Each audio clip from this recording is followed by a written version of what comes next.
പ്രിയപ്പെട്ട കൂട്ടുകാരെ, PSC പരീക്ഷയ്ക്ക് തയ്യാറെടുക്കുന്ന ഒരാളാണ് നിങ്ങളെങ്കിൽ ഒരു കാരണവശാലും വിട്ടുകളയാൻ പാടില്ലാത്ത 100ഓളം മലയാളം ചോദ്യങ്ങളുമായിട്ടാണ് നിങ്ങളുടെ മുന്നിലേക്ക് എത്തുന്നത്.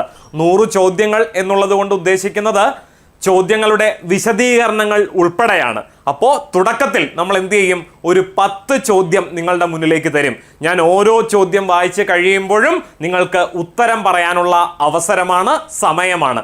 ആ സമയം നിങ്ങൾ കൃത്യമായി വിനിയോഗിക്കണം. അതായത് ഒരു ചോദ്യം ഞാനിവിടെ വായിക്കും, അത് കഴിഞ്ഞ ഉടനെ നിങ്ങൾ എന്ത് ചെയ്യണം? വീഡിയോ പോസ് ചെയ്യണം. എന്നിട്ട് നിങ്ങളുടെ മുന്നിലിരിക്കുന്ന കടലാസിൽ നിങ്ങൾ രേഖപ്പെടുത്തണം. ഒന്നാമത്തെ ചോദ്യത്തിന്റെ നമ്പർ ഇട്ടതിന് ശേഷം A അല്ലെങ്കിൽ B അല്ലെങ്കിൽ C അല്ലെങ്കിൽ D, ശരിയായ ഉത്തരം ഏതാണ് എന്ന് നിങ്ങൾക്ക് തോന്നുന്നത് അടയാളപ്പെടുത്തിയതിന് ശേഷം മാത്രമേ വീഡിയോ തുടർന്ന് കാണാവൂ. ഈ ഒരു സെഷൻ നമുക്കൊരു റിവിഷൻ സെഷനായിട്ട് കൂടി പരിഗണിക്കാം. ഇന്ന് നിങ്ങൾക്ക് മുന്നിലേക്ക് എത്തിക്കുന്ന ചോദ്യങ്ങൾക്ക് മറ്റൊരു പ്രത്യേകത കൂടിയുണ്ട്. എന്താണ്? പരീക്ഷയ്ക്ക് ഏറ്റവും അധികം തവണ ചോദിച്ചിട്ടുള്ള ചോദ്യങ്ങളുമായിട്ടാണ് നിങ്ങളുടെ മുന്നിലേക്ക് എത്തുന്നത്. അതിൻ്റെ അർത്ഥം എന്താണ്? ഇനി വരുന്ന പരീക്ഷകളിലും ഈ ചോദ്യങ്ങൾ വരാനുള്ള സാധ്യത വളരെ കൂടുതലാണ്. ആ ഒരു ഗൗരവത്തോടു കൂടി ഈ സെഷനെ പരിഗണിക്കുക.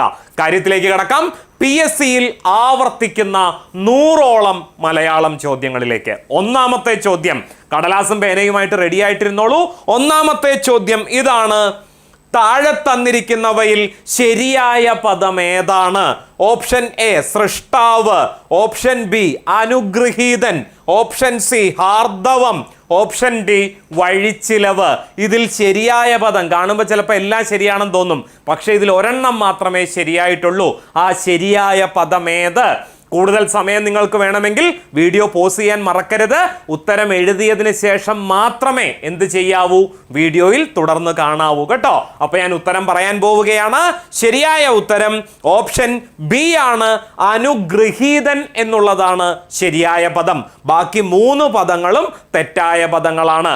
എന്തുകൊണ്ടാണ് അത് തെറ്റിയത്? എങ്ങനെ അത് ശരിയാക്കാം? വഴിയേ പറയാം കേട്ടോ. രണ്ടാമത്തെ ചോദ്യത്തിലേക്ക് കടക്കുന്നു. ചോദ്യം ഇതാണ്, വാക്യശുദ്ധിയിൽ നിന്നുള്ള ചോദ്യമാണ്. 4 വാക്യങ്ങൾ തന്നിട്ടുണ്ട്. ഇതിലെ ശരിയായ വാക്യമാണ് കണ്ടെത്തേണ്ടത്. ഓപ്ഷൻ A ഇരുട്ടത്ത് കണ്ണ് കാണാൻ പ്രയാസമാണ്. ഓപ്ഷൻ B വീടില്ലാത്തവർക്ക് അലഞ്ഞു തിരിയുകയല്ലാതെ വേറെ ഗത്യന്തരമില്ല. ഓപ്ഷൻ C ഓരോ ആളിൻ്റെയും ഇഷ്ടം നോക്കി ഭക്ഷണമുണ്ടാക്കാൻ പ്രയാസമാണ്. ഓപ്ഷൻ D സുന്ദരിയായ രാജാവിൻ്റെ മകൾക്ക് മനോജ് യോജിച്ചവനല്ല. ഇതിലേതോ ഒരു വാക്യം മാത്രമാണ് ശരി. ശരിയായ ആ വാക്യം കണ്ടെത്താനാണ് ചോദ്യം. കണ്ടെത്തിയോ? കണ്ടെത്തിയില്ലെങ്കിൽ വീഡിയോ പോസ് ചെയ്യുക. ഞാൻ ശരിയായ ഉത്തരം പറയാൻ പോകുന്നു. ശരിയായ ഉത്തരം ഓപ്ഷൻ C ആണ്. ഓരോ ആളിൻ്റെയും ഇഷ്ടം നോക്കി ഭക്ഷണമുണ്ടാക്കാൻ പ്രയാസമാണ്. ബാക്കിയുള്ള വാക്യങ്ങളിലെ തെറ്റ് വഴിയെ പറയുന്നതായിരിക്കും. മൂന്നാമത്തെ ചോദ്യത്തിലേക്ക് കടക്കാം. ചോദ്യം ഇതാണ്, ഉന്നിദ്രം എന്ന പദം പിരിച്ചെഴുതിയാൽ എന്താണ് കിട്ടുക? വാക്ക് നല്ലതുപോലെ വായിച്ചു നോക്കണേ. ഉന്നിദ്രം എന്നതാണ് വാക്ക്. ഓപ്ഷൻ A ഉൻ അധികം നിദ്രം, ഓപ്ഷൻ B ഉൺ അധികം നിദ്രം, ഓപ്ഷൻ C ഉത അധികം നിദ്രം, ഓപ്ഷൻ D ഉദ് അധികം നിദ്രം. ഏതാണ് ശരിയായ പിരിച്ചെഴുത്ത്? ഉന്നിദ്രം എന്ന വാക്ക് പിരിച്ചെഴുത്തിയാൽ ഇതിൽ എന്താണ് കിട്ടുക? കിട്ടിയോ ഉത്തരം? ശരിയായ ഉത്തരം ഞാൻ പറയാൻ പോകുന്നു. ശരിയായ ഉത്തരം ഓപ്ഷൻ C ആണ്. ഉത്ത അധികം നിദ്രമാണ് ചേർത്തെഴുതുമ്പോൾ എന്താകുന്നത്? ഉന്നിദ്രമാകുന്നത്. ഇതിൻ്റെ പിന്നിലുള്ള നിയമം വളരെ വളരെ പ്രധാനപ്പെട്ടതാണ്. വിശദീകരിക്കുന്ന സമയത്ത് അത് പറയുന്നതായിരിക്കും. നാലാമത്തെ ചോദ്യത്തിലേക്ക് കടക്കാം. ചോദ്യം ഇതാണ്, രക്ഷാകർത്താവ് എന്നതിൻ്റെ സ്ത്രീലിംഗ രൂപം എന്താണ്? ഓപ്ഷൻ A രക്ഷാകർത്തൃ, ഓപ്ഷൻ B രക്ഷാധികാരിണി, ഓപ്ഷൻ C രക്ഷക, ഓപ്ഷൻ D രജക. ഇതിലേതാണ് രക്ഷാകർത്താവ് എന്നുള്ളതിൻ്റെ സ്ത്രീലിംഗ രൂപം? ഉത്തരം പറയട്ടെ. ശരിയായ ഉത്തരം പറയാൻ പോകുന്നു. ശരിയായ ഉത്തരം ഓപ്ഷൻ A ആണ്. രക്ഷാകർത്താവ് എന്നതിൻ്റെ സ്ത്രീലിംഗ ശബ്ദം രക്ഷാകർത്തൃ എന്നാണ്. അടുത്ത ചോദ്യം, അഞ്ചാമത്തെ ചോദ്യത്തിലേക്ക് പോകുന്നു. വിരഹത്തിലല്ലാതെ ലാവണ്യം സമഗ്രമായി നിരവധ്യമായിട്ട് കാണുവാൻ കഴിവില്ല. ഈ വരികൾ ആരുടേതാണ് എന്നതാണ് ചോദ്യം. Option A G Sankara Kurup, option B P Bhaskaran, option C Changampuzha Krishnapillai, option D Edappally Raghavan Pillai. ഇവരിൽ ആരുടേതാണ് ഈ വരികൾ? വിരഹത്തിലല്ലാതെ ലാവണ്യം സമഗ്രമായി നിരവധ്യമായിട്ട് കാണുവാൻ കഴിവീല.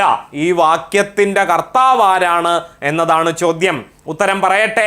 ശരിയായ ഉത്തരം ഓപ്ഷൻ എ ആണ്. ജി ശങ്കരക്കുറുപ്പിൻ്റെതാണ് ഈ വരികൾ. ഏത് കൃതിയിലേതാണ് എന്നൊക്കെ നമുക്ക് വഴിയെ ചർച്ച ചെയ്യാം. ആറാമത്തെ ചോദ്യത്തിലേക്ക് പോകുന്നു. ചോദ്യം ഇതാണ്: താഴെ തന്നിരിക്കുന്നവയിൽ ഉചിതമായി ക്രമീകരിച്ചിരിക്കുന്നവ ഏതാണ്? നിർമാല്യം, ചെമ്മീൻ, കാഞ്ചനസീത, ഭാസ്കര പട്ടേലറും എൻ്റെ ജീവിതവും. കുറച്ച് കൃതികളുടെ പേരാണ് ഇവിടെ തന്നിട്ടുള്ളത്. അത് തിരക്കഥയാകാം, നോവലാകാം, നാടകമാകാം. അതിൻ്റെ രചയിതാക്കളുടെ പേരാണ് വലതുവശത്ത് തന്നിരിക്കുന്നത്. ചേരുംപടി ചേർക്കുക, അതാണ് ഇവിടെ ഉദ്ദേശിക്കുന്നത്. വലതുവശത്തെ രചയിതാക്കളുടെ പേരുകളാണ് CN ശ്രീകണ്ഠൻ നായർ, MT വാസുദേവൻ നായർ, സക്കറിയ തകഴി എന്നിവരുടെ പേരാണ് വലതുവശത്ത് കൊടുത്തിരിക്കുന്നത്. എങ്ങനെ ചേരുംപടി ചേർക്കാം എന്ന് നോക്കുക. A അല്ലെങ്കിൽ B അല്ലെങ്കിൽ C അല്ലെങ്കിൽ D മാർക്ക് ചെയ്യുക. ഞാൻ ശരിയായ ഉത്തരം പറയട്ടെ. ശരിയായ ഉത്തരം പറയാൻ പോകുന്നു. ഉത്തരം ഓപ്ഷൻ എ ആണ്. 1B, 2D, 3A, 4C. അതാണ് ശരിയായ ചേരുംപടി കേട്ടോ. വഴിയെ വിശദീകരിക്കാം. ഏഴാമത്തെ ചോദ്യത്തിലേക്ക് കടക്കുന്നു. പ്രകൃതി വിലാസം എന്നത് ഘടകപദങ്ങളാക്കുമ്പോൾ ഇവയിൽ എന്താണ് കിട്ടുക? ഓപ്ഷൻ എ പ്രകൃതിയാകുന്ന വിലാസം, ഓപ്ഷൻ ബി പ്രകൃതിയുടെ വിലാസം, ഓപ്ഷൻ സി പ്രകൃതിയും വിലാസവും, ഓപ്ഷൻ ഡി പ്രകൃതി പോലുള്ള വിലാസം. ഏതാണ് ശരിയായ ഉത്തരം? പ്രകൃതി വിലാസം എന്നുള്ളത് എങ്ങനെ വിഗ്രഹിക്കാം അല്ലെങ്കിൽ ഘടകപദങ്ങളാക്കാം? കിട്ടിയോ ഉത്തരം? ഉത്തരം പറയട്ടെ. ശരിയായ ഉത്തരം ഓപ്ഷൻ ബി ആണ്. പ്രകൃതി വിലാസം പ്രകൃതിയുടെ വിലാസമാണ്. ഏഴാമത്തെ ചോദ്യത്തിന്റെ ഉത്തരം ഓപ്ഷൻ ബി ആണ്. എട്ടാമത്തെ ചോദ്യം നോക്കാം. ചോദ്യം ഇതാണ്: താഴെ തന്നിരിക്കുന്ന ഒറ്റപ്പദങ്ങളിൽ ശരിയായവ ഏതെല്ലാം? 1. വിഭജിക്കാൻ കഴിയാത്തത് അഭിവാജ്യം. 2. ഋഷിയെ സംബന്ധിച്ചത് ആർഷം. 3. ആത്മാവിനെ സംബന്ധിച്ചത് ആത്മികം. 4. വൈദ്യം പഠിച്ചവൻ വൈദികൻ. ഇതിൽ ശരിയായവ ഏതെല്ലാം എന്നാണ് ചോദിച്ചിരിക്കുന്നത്. നല്ലതുപോലെ വായിച്ചു നോക്കുക, ശരിയായിട്ടുള്ളത് കണ്ടെത്തുക, രേഖപ്പെടുത്തുക, ശേഷം തുടർന്നു കാണുക. ഉത്തരം ഞാൻ പറയട്ടെ. ഇതിൽ ശരിയായി വരുന്നത് 2ഉം 3ഉം മാത്രമാണ്. അതായത് ഓപ്ഷൻ സി ആണ് ശരിയായ ഉത്തരം.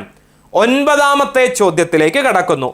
ചോദ്യം ഇതാണ്: മഹാഭാരതത്തിലെ ശിഖണ്ഡിയുടെ ജീവിതവുമായി സാമ്യമുള്ള കഥാപാത്രത്തെ ആർ രാജശ്രീയുടെ ആത്രേയകം എന്ന നോവലിൽ ഏതു പേരിലാണ് അവതരിപ്പിക്കുന്നത്? മറ്റൊരു തരത്തിൽ പറഞ്ഞാൽ ആത്രേയകം എന്ന നോവലിലെ കേന്ദ്ര കഥാപാത്രത്തിന്റെ പേരെന്ത് എന്നതാണ് ചോദ്യം.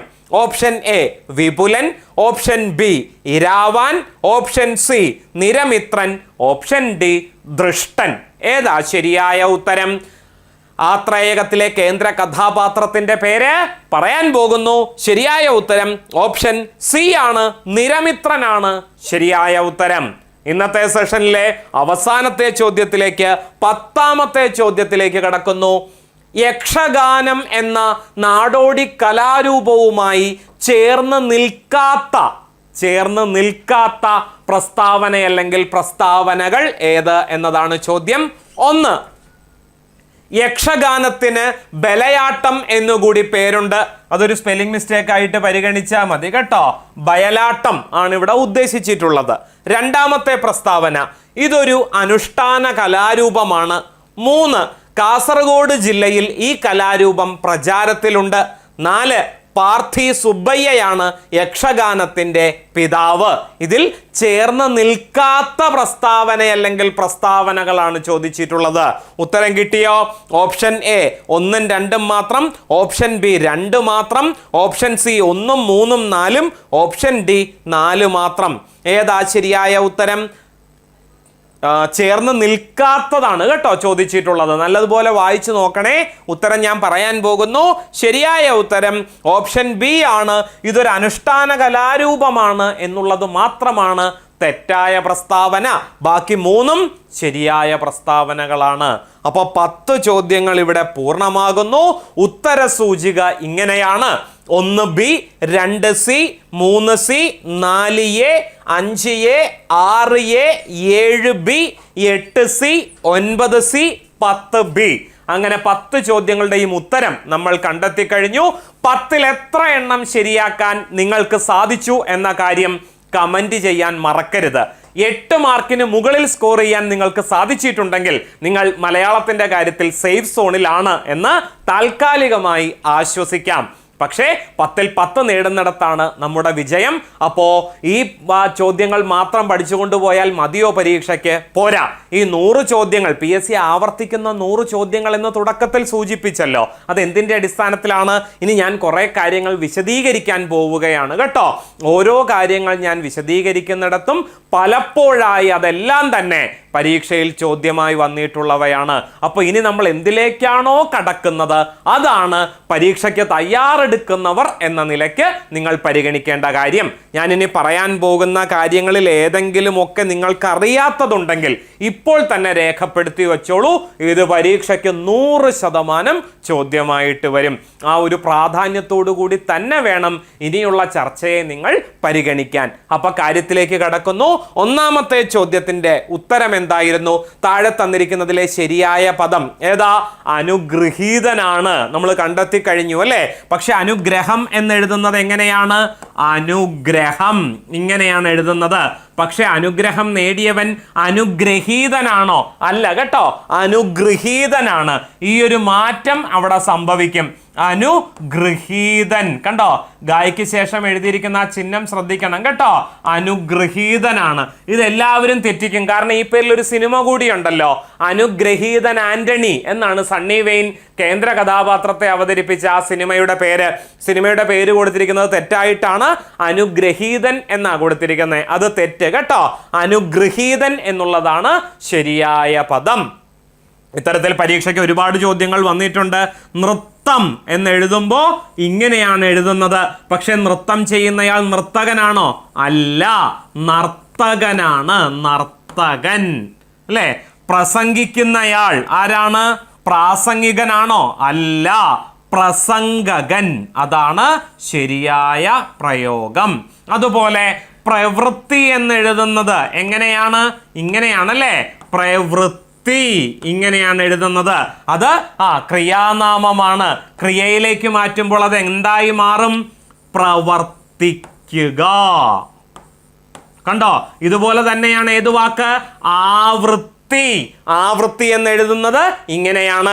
ആവർത്തിക്കുക എന്നെഴുതുമ്പോൾ ഈ രൂപത്തിലേക്ക് അത് മാറും. അതുപോലെ നിവൃത്തി എന്നെഴുതുന്നത് ഇങ്ങനെയാണ്. നിവർത്തിക്കുക എന്നെഴുതുമ്പോൾ ഈ രൂപത്തിലേക്ക് അത് മാറും. വളരെ വളരെ പ്രധാനപ്പെട്ടത് കേട്ടോ. ഒരു കാരണവശാലും വിട്ടുകളയരുത്. അങ്ങനെയാണെങ്കിൽ ബാക്കിയുള്ള വാക്കുകളൊക്കെ നമുക്കൊന്ന് ശരിയാക്കി എഴുതണ്ടേ? നമുക്കൊന്ന് ശരിയാക്കി എഴുതാം കേട്ടോ. നമ്മുടെ ചോദ്യത്തിൽ തന്നിട്ടുള്ള വാക്കുകൾ സൃഷ്ടാവ് ഇങ്ങനെയാണോ? അല്ല, സൃഷ്ടി എന്ന് എഴുതുമ്പോൾ ഇങ്ങനെ എഴുതണം. പക്ഷെ സൃഷ്ടിക്കുന്നവൻ ആരാണ്? സൃഷ്ടാവല്ല, പിന്നെ ആരാണ്? സ്രഷ്ടാവാണ്. 9ാം ക്ലാസ് പാഠപുസ്തകത്തിൽ നിന്നും വന്നിട്ടുള്ള ചോദ്യമാണ് കേട്ടോ. അതുകൊണ്ട് തന്നെ ഇനിയും പരീക്ഷയിൽ അത് ചോദിക്കാനുള്ള സാധ്യത വളരെ കൂടുതലാണ്.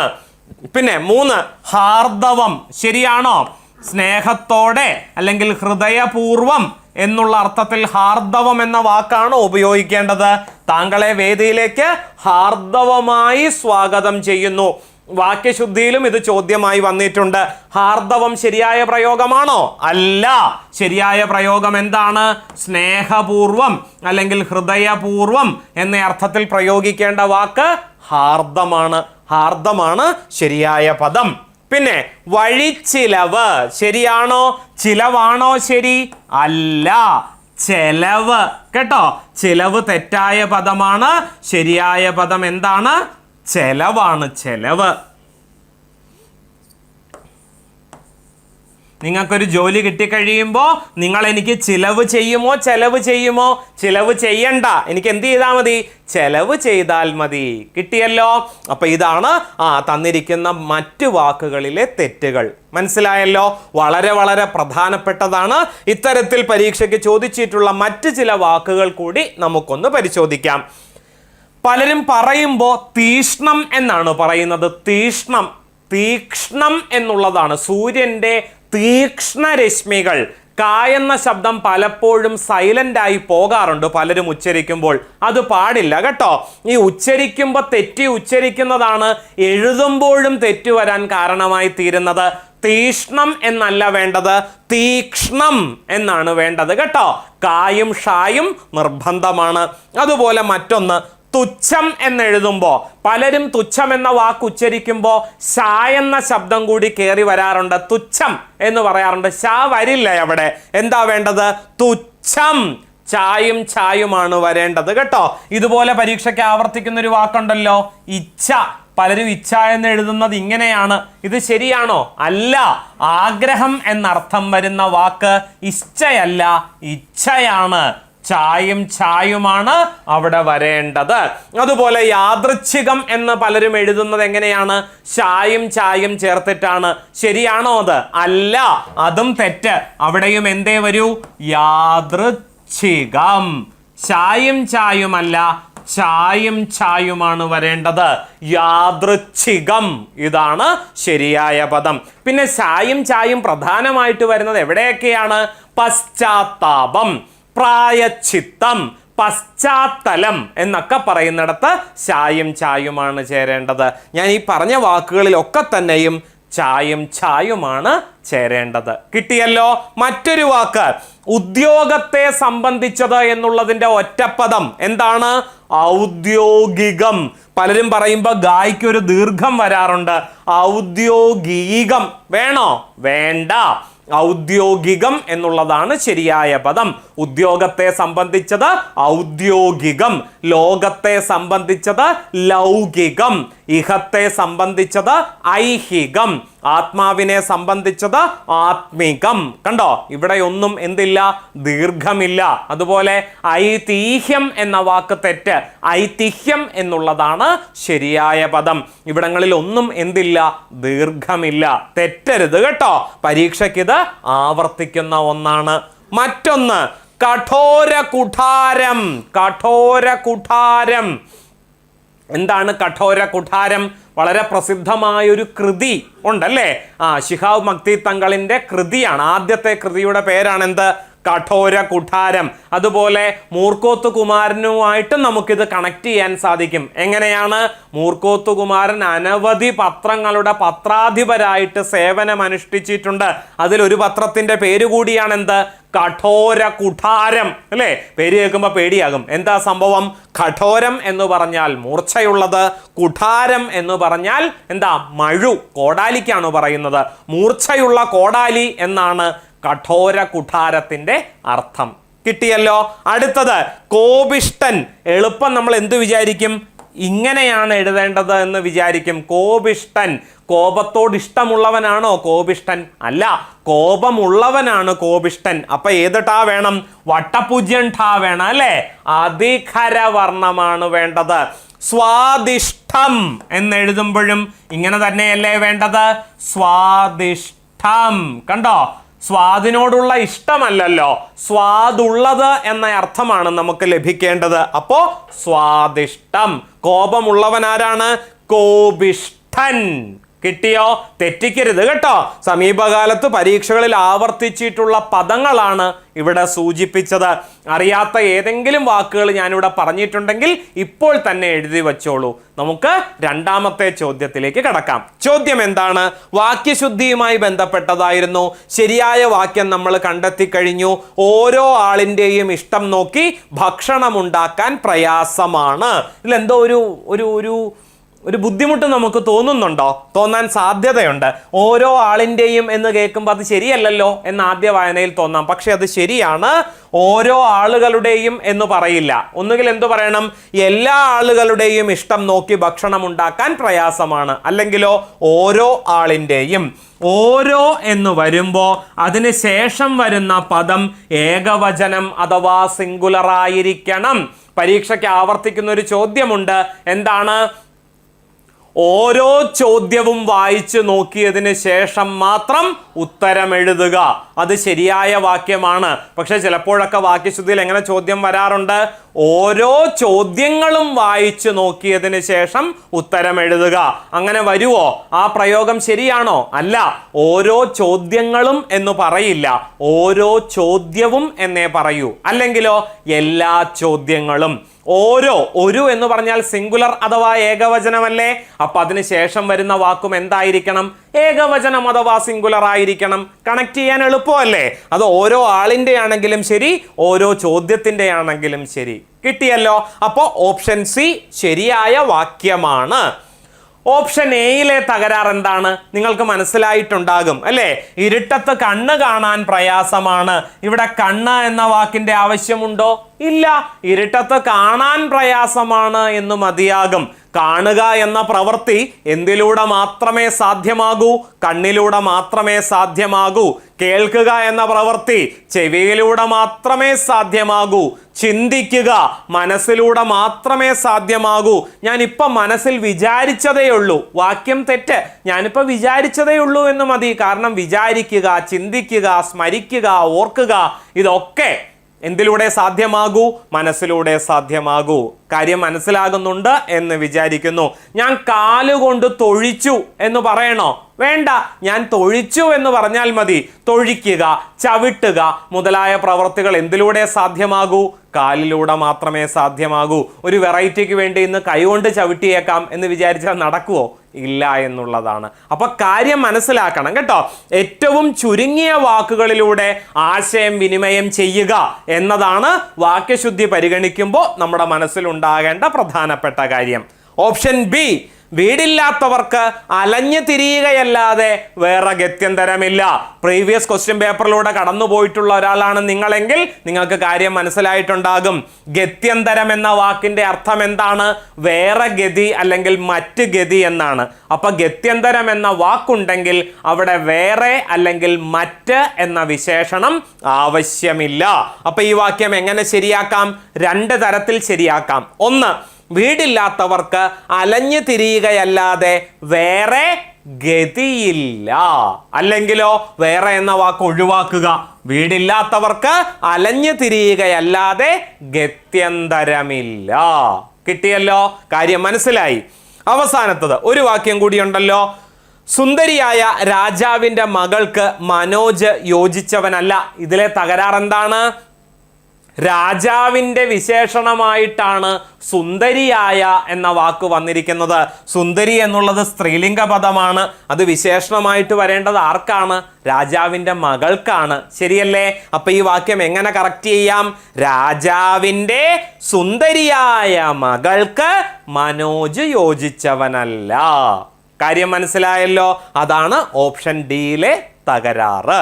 ദാ ഇവിടെ എഴുതിയിട്ടുണ്ട് കേട്ടോ. ഇരുട്ടത്ത് കണ്ണ് കാണാൻ പ്രയാസമാണ്. തെറ്റ്. ഇരുട്ടത്ത് കാണാൻ പ്രയാസമാണ് എന്ന് മതി. സുന്ദരിയായ രാജാവിന്റെ മകൾക്ക് മനോജ് യോജിച്ചവനല്ല. സുന്ദരിയായ എന്ന വിശേഷണം എങ്ങോട്ട് വരണം? മകൾക്ക് മുന്നോടിയായിട്ട് വരണം. രാജാവിന്റെ സുന്ദരിയായ മകൾക്ക് മനോജ് യോജിച്ചവനല്ല. പിന്നെ ഗത്യന്തരം അല്ലേ? ഗത്യന്തരം എന്ന വാക്കിന്റെ അർത്ഥം തന്നെ എന്താണ്? ഗത്യന്തരം വേറെ ഗതി എന്നാണ് വാക്കിന്റെ അർത്ഥം. അപ്പൊ ഏത് വാക്കിന്റെ ആവശ്യമില്ല? വേറെ എന്ന വാക്കിന്റെ ആവശ്യം ഇല്ല. ഒന്നുകിൽ ഗത്യന്തരമില്ല അല്ലെങ്കിൽ വേറെ ഗതിയില്ല. രണ്ട് തരത്തിൽ ഈ വാക്യം ശരിയാക്കാവുന്നതാണ്. മനസ്സിലായല്ലോ. അടുത്ത ചോദ്യത്തിലേക്ക് കടക്കാം. അടുത്ത ചോദ്യം എന്തായിരുന്നു? വളരെ വളരെ പ്രധാനപ്പെട്ടത് കേട്ടോ. ഇതിന്റെ പിന്നിലെ നിയമമാണ് നമ്മൾ അറിഞ്ഞിരിക്കേണ്ടത്. ഉന്നിദ്രം എന്ന പദം പിരിച്ചെഴുതിയാൽ എന്ത് കിട്ടും? ഉത അധികം നിദ്രം എന്ന് കിട്ടും. എന്താണ് അതിൻ്റെ കാരണം? അതിൻ്റെ കാരണം വളരെ പ്രധാനപ്പെട്ടതാണ്. സന്ധി സംഭവിക്കുമ്പോൾ ശ്രദ്ധിച്ച് കേൾക്കണേ. സന്ധി സംഭവിക്കുക എന്ന് പറഞ്ഞാൽ രണ്ട് വാക്കുകൾ ചേർത്തെഴുതുമ്പോൾ രണ്ടാമത്തെ വാക്കിൻ്റെ ആദ്യത്തെ അക്ഷരം അനുനാസികമാണെങ്കിൽ. എന്താണ് അനുനാസികം? ദാ നോക്കിക്കേ, ഇവിടെ എഴുതിയിട്ടുണ്ട്. അനുനാസികങ്ങൾ ഏതൊക്കെയാ? ഈ 5 അക്ഷരങ്ങളെയാണ് എന്തു പറയുന്നത്? അനുനാസികങ്ങൾ. സന്ധി സംഭവിക്കുമ്പോൾ രണ്ടാമത്തെ വാക്കിന്റെ ആദ്യത്തെ അക്ഷരമായിട്ട് ങായോ ഞായോ ണായോ നായോ മായോ ആണ് വരുന്നതെങ്കിൽ ചേർത്തെഴുതുമ്പോൾ രണ്ടാമത്തെ വാക്കിന്റെ ആദ്യത്തെ അക്ഷരം ആദ്യത്തെ വാക്കിന്റെ രണ്ടാമത്തെ അക്ഷരം എന്തായി മാറും? അനുനാസികമായി മാറും. രണ്ടാമത്തെ വാക്കിന്റെ ആദ്യത്തെ അക്ഷരമായിട്ട് അനുനാസികം വന്നാൽ ആദ്യത്തെ വാക്കിന്റെ ഒടുവിലുള്ള അക്ഷരത്തെയും അത് എന്താക്കി മാറ്റും? അനുനാസികമാക്കി മാറ്റും. അങ്ങനെയാണ് താ എന്ന അക്ഷരം ആരായത്? നായായത്. ഉത അധികം നിദ്രം ഉന്നിദ്രം. കണ്ടോ, താ എന്തായി മാറി? നായായിട്ട് മാറി. 2 നാ അടുപ്പിച്ച് വന്നാൽ എന്താകും? ഇരട്ടിച്ച നായാകും. അങ്ങനെ ഉന്നിദ്രം എന്ന വാക്കുണ്ടാകുന്നു. ഇത്തരത്തിൽ ഒരുപാട് ഉദാഹരണങ്ങളുണ്ട് കേട്ടോ. പരീക്ഷയ്ക്ക് ചോദിച്ചിട്ടുള്ള ഒന്ന്, ജഗത് അധികം നാഥൻ. ഇത് ചേർത്തെഴുതുമ്പോൾ എന്താകും? ജഗന്നാഥൻ എന്നാകും. ജഗന്നാഥൻ. എന്താണ് അതിൻ്റെ കാരണം? ഇവിടെ നാ വന്നു, ഇവിടെ താ വന്നു. ഈ നാ ഈ തായെ കൂടി എന്താക്കി മാറ്റും? നായാക്കി മാറ്റും. അങ്ങനെയാണ് ഇവിടെ എന്തു വന്നത്? നാ വന്നത്. ഇത് ചേർത്തെഴുതുമ്പോഴാണ് എന്തു വരുന്നത്? ജഗന്നാഥൻ. കണ്ടോ, ഇഷ്ടം പോലെ ഉദാഹരണങ്ങൾ പറയാൻ സാധിക്കും. മറ്റൊന്ന്, 6 മുഖമുള്ളവൻ. ആരാ? ഷട്ട് അധികം മുഖൻ. ഇത് ചേർത്തെഴുതുമ്പോൾ നമുക്ക് എന്ത് കിട്ടും? ഷൺമുഖൻ എന്ന് കിട്ടും. ആദ്യത്തെ വാക്കിന്റെ ഒടുവിലുള്ള ട എന്തായി മാറുന്നു? നായായിട്ട് മാറുന്നു. എന്താ കാരണം? ട എന്ന അക്ഷരത്തിന്റെ അനുനാസിക വർണ്ണം ഏതാണെന്ന് നോക്കിക്കേ. ടായിന്റെ അനുനാസിക വർണ്ണം നായാണ്. അപ്പൊ രണ്ടാമത്തെ വാക്കിന്റെ ആദ്യത്തെ അക്ഷരമായിട്ട് മാ എന്ന അനുനാസികം വന്നതുകൊണ്ട് ആദ്യത്തെ വാക്കിന്റെ ഒടുവിലുള്ള ഖരവർണ്ണത്തെ കൂടി അതെന്താക്കി മാറ്റി? അനുനാസികമാക്കി മാറ്റി. മറ്റൊരു പ്രധാനപ്പെട്ട കാര്യം, രണ്ടാമത്തെ വാക്കിന്റെ ആദ്യത്തെ അക്ഷരം അനുനാസികമാണെങ്കിൽ മാത്രമാണ് കേട്ടോ ഈ നിയമം വർക്ക് ചെയ്യുന്നത്. ഇപ്പോ ഇതേ വാക്ക് തന്നെ നമുക്ക് എടുക്കാം. ഷട്ട് അധികം പദം അല്ലെ? പ്രാണികളെയാണ് നമ്മൾ ഷഡ്പദങ്ങൾ എന്ന് വിളിക്കുന്നത്. അല്ലെങ്കിൽ 6 കാലുള്ള ഏത് ജീവിയെയും നമുക്ക് എന്ത് വിളിക്കാം? ഷഡ്പദങ്ങൾ എന്ന് വിളിക്കാം. കണ്ടോ, ഇവിടെ ആദ്യത്തെ വാക്ക് എന്ത് തന്നെയാണ്? ഷഡ് എന്ന് തന്നെയാണ്. 6 എന്നർത്ഥം വരുന്ന വാക്ക് തന്നെയാണ്. ഇത് ചേർത്തെഴുതുമ്പോൾ എന്തേ വരൂ? ഷഡ്പദം എന്നേ വരൂ. ഇവിടെ എന്തുകൊണ്ടാണ് ആദ്യത്തെ വാക്കിന്റെ ഒടുവിലുള്ള ട നായായി മാറാത്തത്? ഷൺമുഖനിൽ സംഭവിച്ചതുപോലെ ഒരു മാറ്റം എന്തുകൊണ്ട് ഷഡ്പദത്തിൽ സംഭവിച്ചില്ല? ഇവിടെ രണ്ടാമത്തെ വാക്കിന്റെ ആദ്യത്തെ അക്ഷരം അനുനാസികമല്ലാത്തത് കൊണ്ട്. അനുനാസികമല്ലാത്ത ഏതൊരു വർണ്ണം രണ്ടാമത്തെ വാക്കിന്റെ ആദ്യത്തെ അക്ഷരമായി വന്നാലും ആദ്യത്തെ വാക്കിന്റെ ഒടുവിലുള്ള വർണ്ണം എന്തായാൽ മതി? മൃദുവായാൽ മതി. ഏതൊക്കെയാ മൃദുക്കൾ? ഗജഡദബ. കണ്ടോ, ഷഡ് അധികം പദം എന്തായി മാറി? ഷഡ്പദമായിട്ട് മാറി. മൃദുവായാൽ മതി. എപ്പോഴേ അനുനാസികമാകൂ? രണ്ടാമത്തെ വാക്കിന്റെ ആദ്യത്തെ അക്ഷരം അനുനാസികമാണെങ്കിൽ മാത്രമാണ് ആദ്യത്തെ വാക്കിന്റെ ഒടുവിലുള്ള ഖരവർണ്ണം എന്തായി തീരുന്നത്? അനുനാസികമായി തീരുന്നത്. വേറെയും വാക്കുകൾ പരീക്ഷയ്ക്ക് ചോദിച്ചിട്ടുണ്ട്.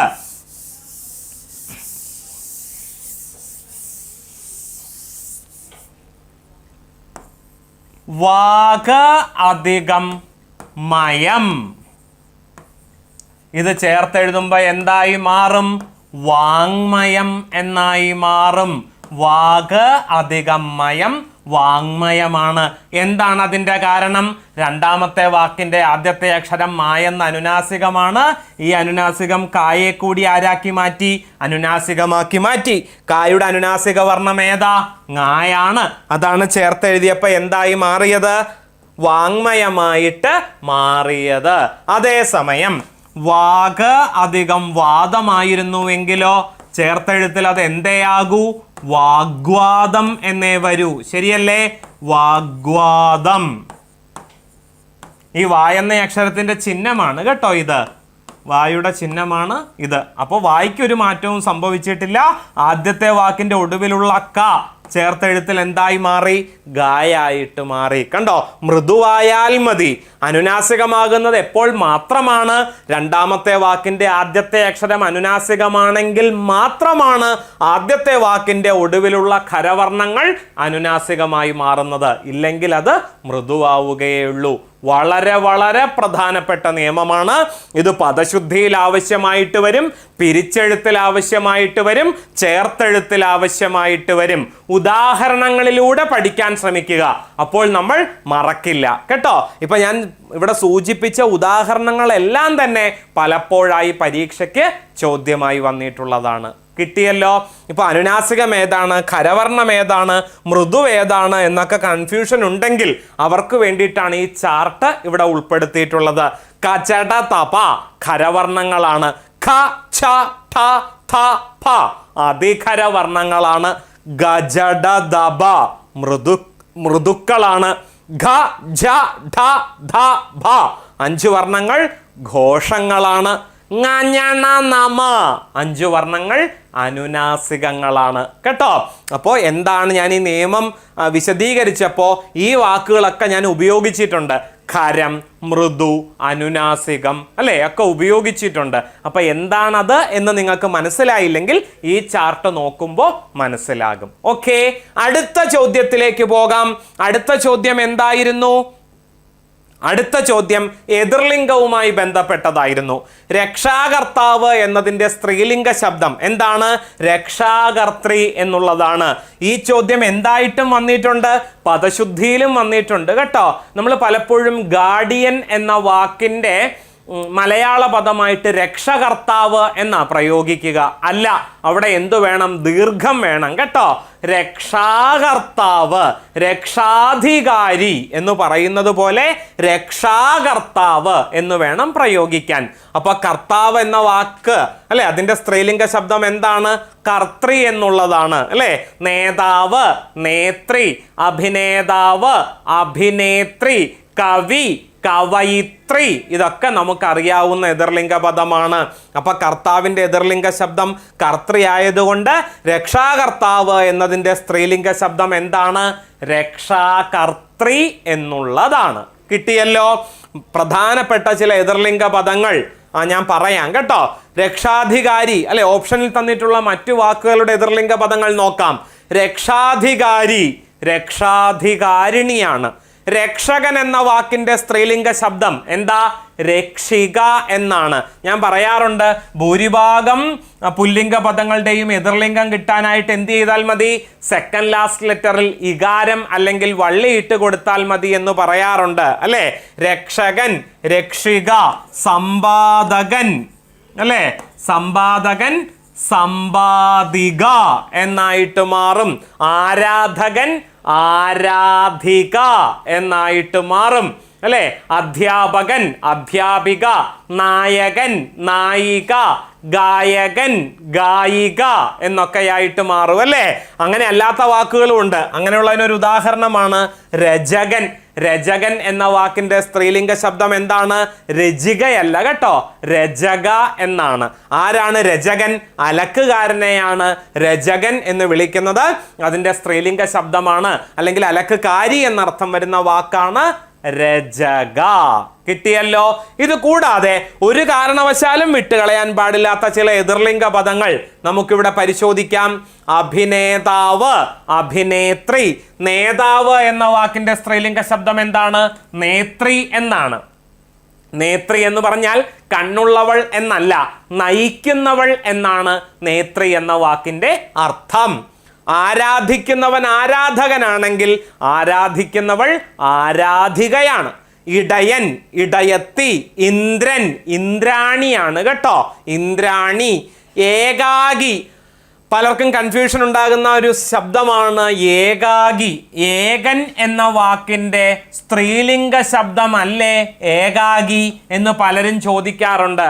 അല്ല, ഏകൻ എന്ന വാക്കും ഏകാകി എന്ന വാക്കും എന്തു തന്നെയാണ്? പുല്ലിംഗ പദങ്ങളാണ്. രണ്ടിൻ്റെയും സ്ത്രീലിംഗ ശബ്ദം ഏത് തന്നെയാണ്? ഏകാകിനി എന്നാണ്. ഏകാകിനി എന്ന വാക്ക് മാത്രമാണ് സ്ത്രീലിംഗം. ഏകനും ഏകാകിയും എന്താണ്? പുല്ലിംഗ പദങ്ങളാണ് കേട്ടോ. കാന്തൻ, ഭർത്താവ് എന്നർത്ഥം വരുന്ന വാക്ക് കാന്തൻ. ഭാര്യയുടെ പര്യായമാണെന്ത്? കാന്ത. അടുത്തത് കവി എന്ന വാക്കിന്റെ സ്ത്രീലിംഗ ശബ്ദം എന്താ? കവയിത്രി എന്നുള്ളതാണ് കേട്ടോ. കവയിത്രിയാണ് സ്ത്രീലിംഗ ശബ്ദം, കവയിത്രി. ഇവിടെ ശ്രദ്ധിക്കണേ, അവസാനത്തെ രണ്ടക്ഷരത്തിന് മാത്രമാണ് എന്തുള്ളത്? ഇകാരം അല്ലെങ്കിൽ വള്ളിയുള്ളത്. ഒരുപാട് തവണ പരീക്ഷയിൽ ചോദിച്ചിട്ടുള്ളതാണ്. ഇനി വരുന്ന പരീക്ഷകളിലും ഇത് ചോദിക്കാനുള്ള സാധ്യതയുണ്ട്. കർത്താവ് എന്ന വാക്കിന്റെ സ്ത്രീലിംഗ ശബ്ദം എന്താ? കർത്തൃ. നേതാവ് നേത്രി, കർത്താവ് കർത്തൃ. മറക്കരുത് കേട്ടോ. കേമമുള്ളവൻ കേമൻ, സാമർഥ്യമുള്ളവൻ. സാമർഥ്യമുള്ളവളോ കേമിയാണ്. കലമാൻ പുല്ലിംഗ പദമാണ്, പേടമാനാണ് എന്ത്? സ്ത്രീലിംഗ ശബ്ദം. ഹരിണം എന്ന് പറഞ്ഞാൽ കലമാനാണ്. ഹരിണി എന്നുള്ളത് എന്താണ്? ഹരിണി, പേടമാനാണ് കേട്ടോ. ഗുണവാൻ ഗുണവതിയാണ്. ജനിതാവ്, ജനിതാവ് അല്ലെങ്കിൽ ജനയിതാവ്. ആരാണ് ജനിതാവ് അല്ലെങ്കിൽ ജനയിതാവ്? അച്ഛനാണ് കേട്ടോ, അച്ഛനാണ്. അപ്പൊ അതിന്റെ എതിർലിംഗ പദമാണ് എന്ത്? അമ്മ എന്നർത്ഥം വരുന്ന ജനയിത്രി. പലപ്പോഴും ജനകൻ അല്ലെ, വേറൊരു കൺഫ്യൂഷൻ ഉണ്ടാക്കുന്ന വാക്ക് ഞാൻ പറയാം. ജനകൻ, ജനകന്റെ എതിർലിംഗ പദം എന്താണ് എന്ന് പരീക്ഷയിൽ ചോദ്യം വരുമ്പോൾ പലരും അല്ലെ ഓപ്ഷനിൽ എന്തുണ്ടാകാറുണ്ട്? ജാനകി ഉണ്ടാകാറുണ്ട്. അപ്പൊ പലരും ആ വാക്ക് വെച്ചുകൊണ്ട് എങ്ങോട്ടേക്ക് പോകും? ജനകന്റെ എതിർലിംഗ പദമാണ് ജാനകി എന്ന് തെറ്റിദ്ധരിക്കും. അത് ശരിയാണോ? അല്ല, ജനകന്റെ പുത്രിയാണ് ആര്? ജാനകി കേട്ടോ. ജനകന്റെ പുത്രി എന്നുള്ളതിന്റെ ഒറ്റപ്പദമാണ് ജാനകി. അല്ലാതെ എന്തല്ല, ജനയിതാവിന്റെ എതിർലിംഗ പദമോ ജനകന്റെ എതിർലിംഗ പദമോ അല്ല ജാനകി. കിട്ടിയോ?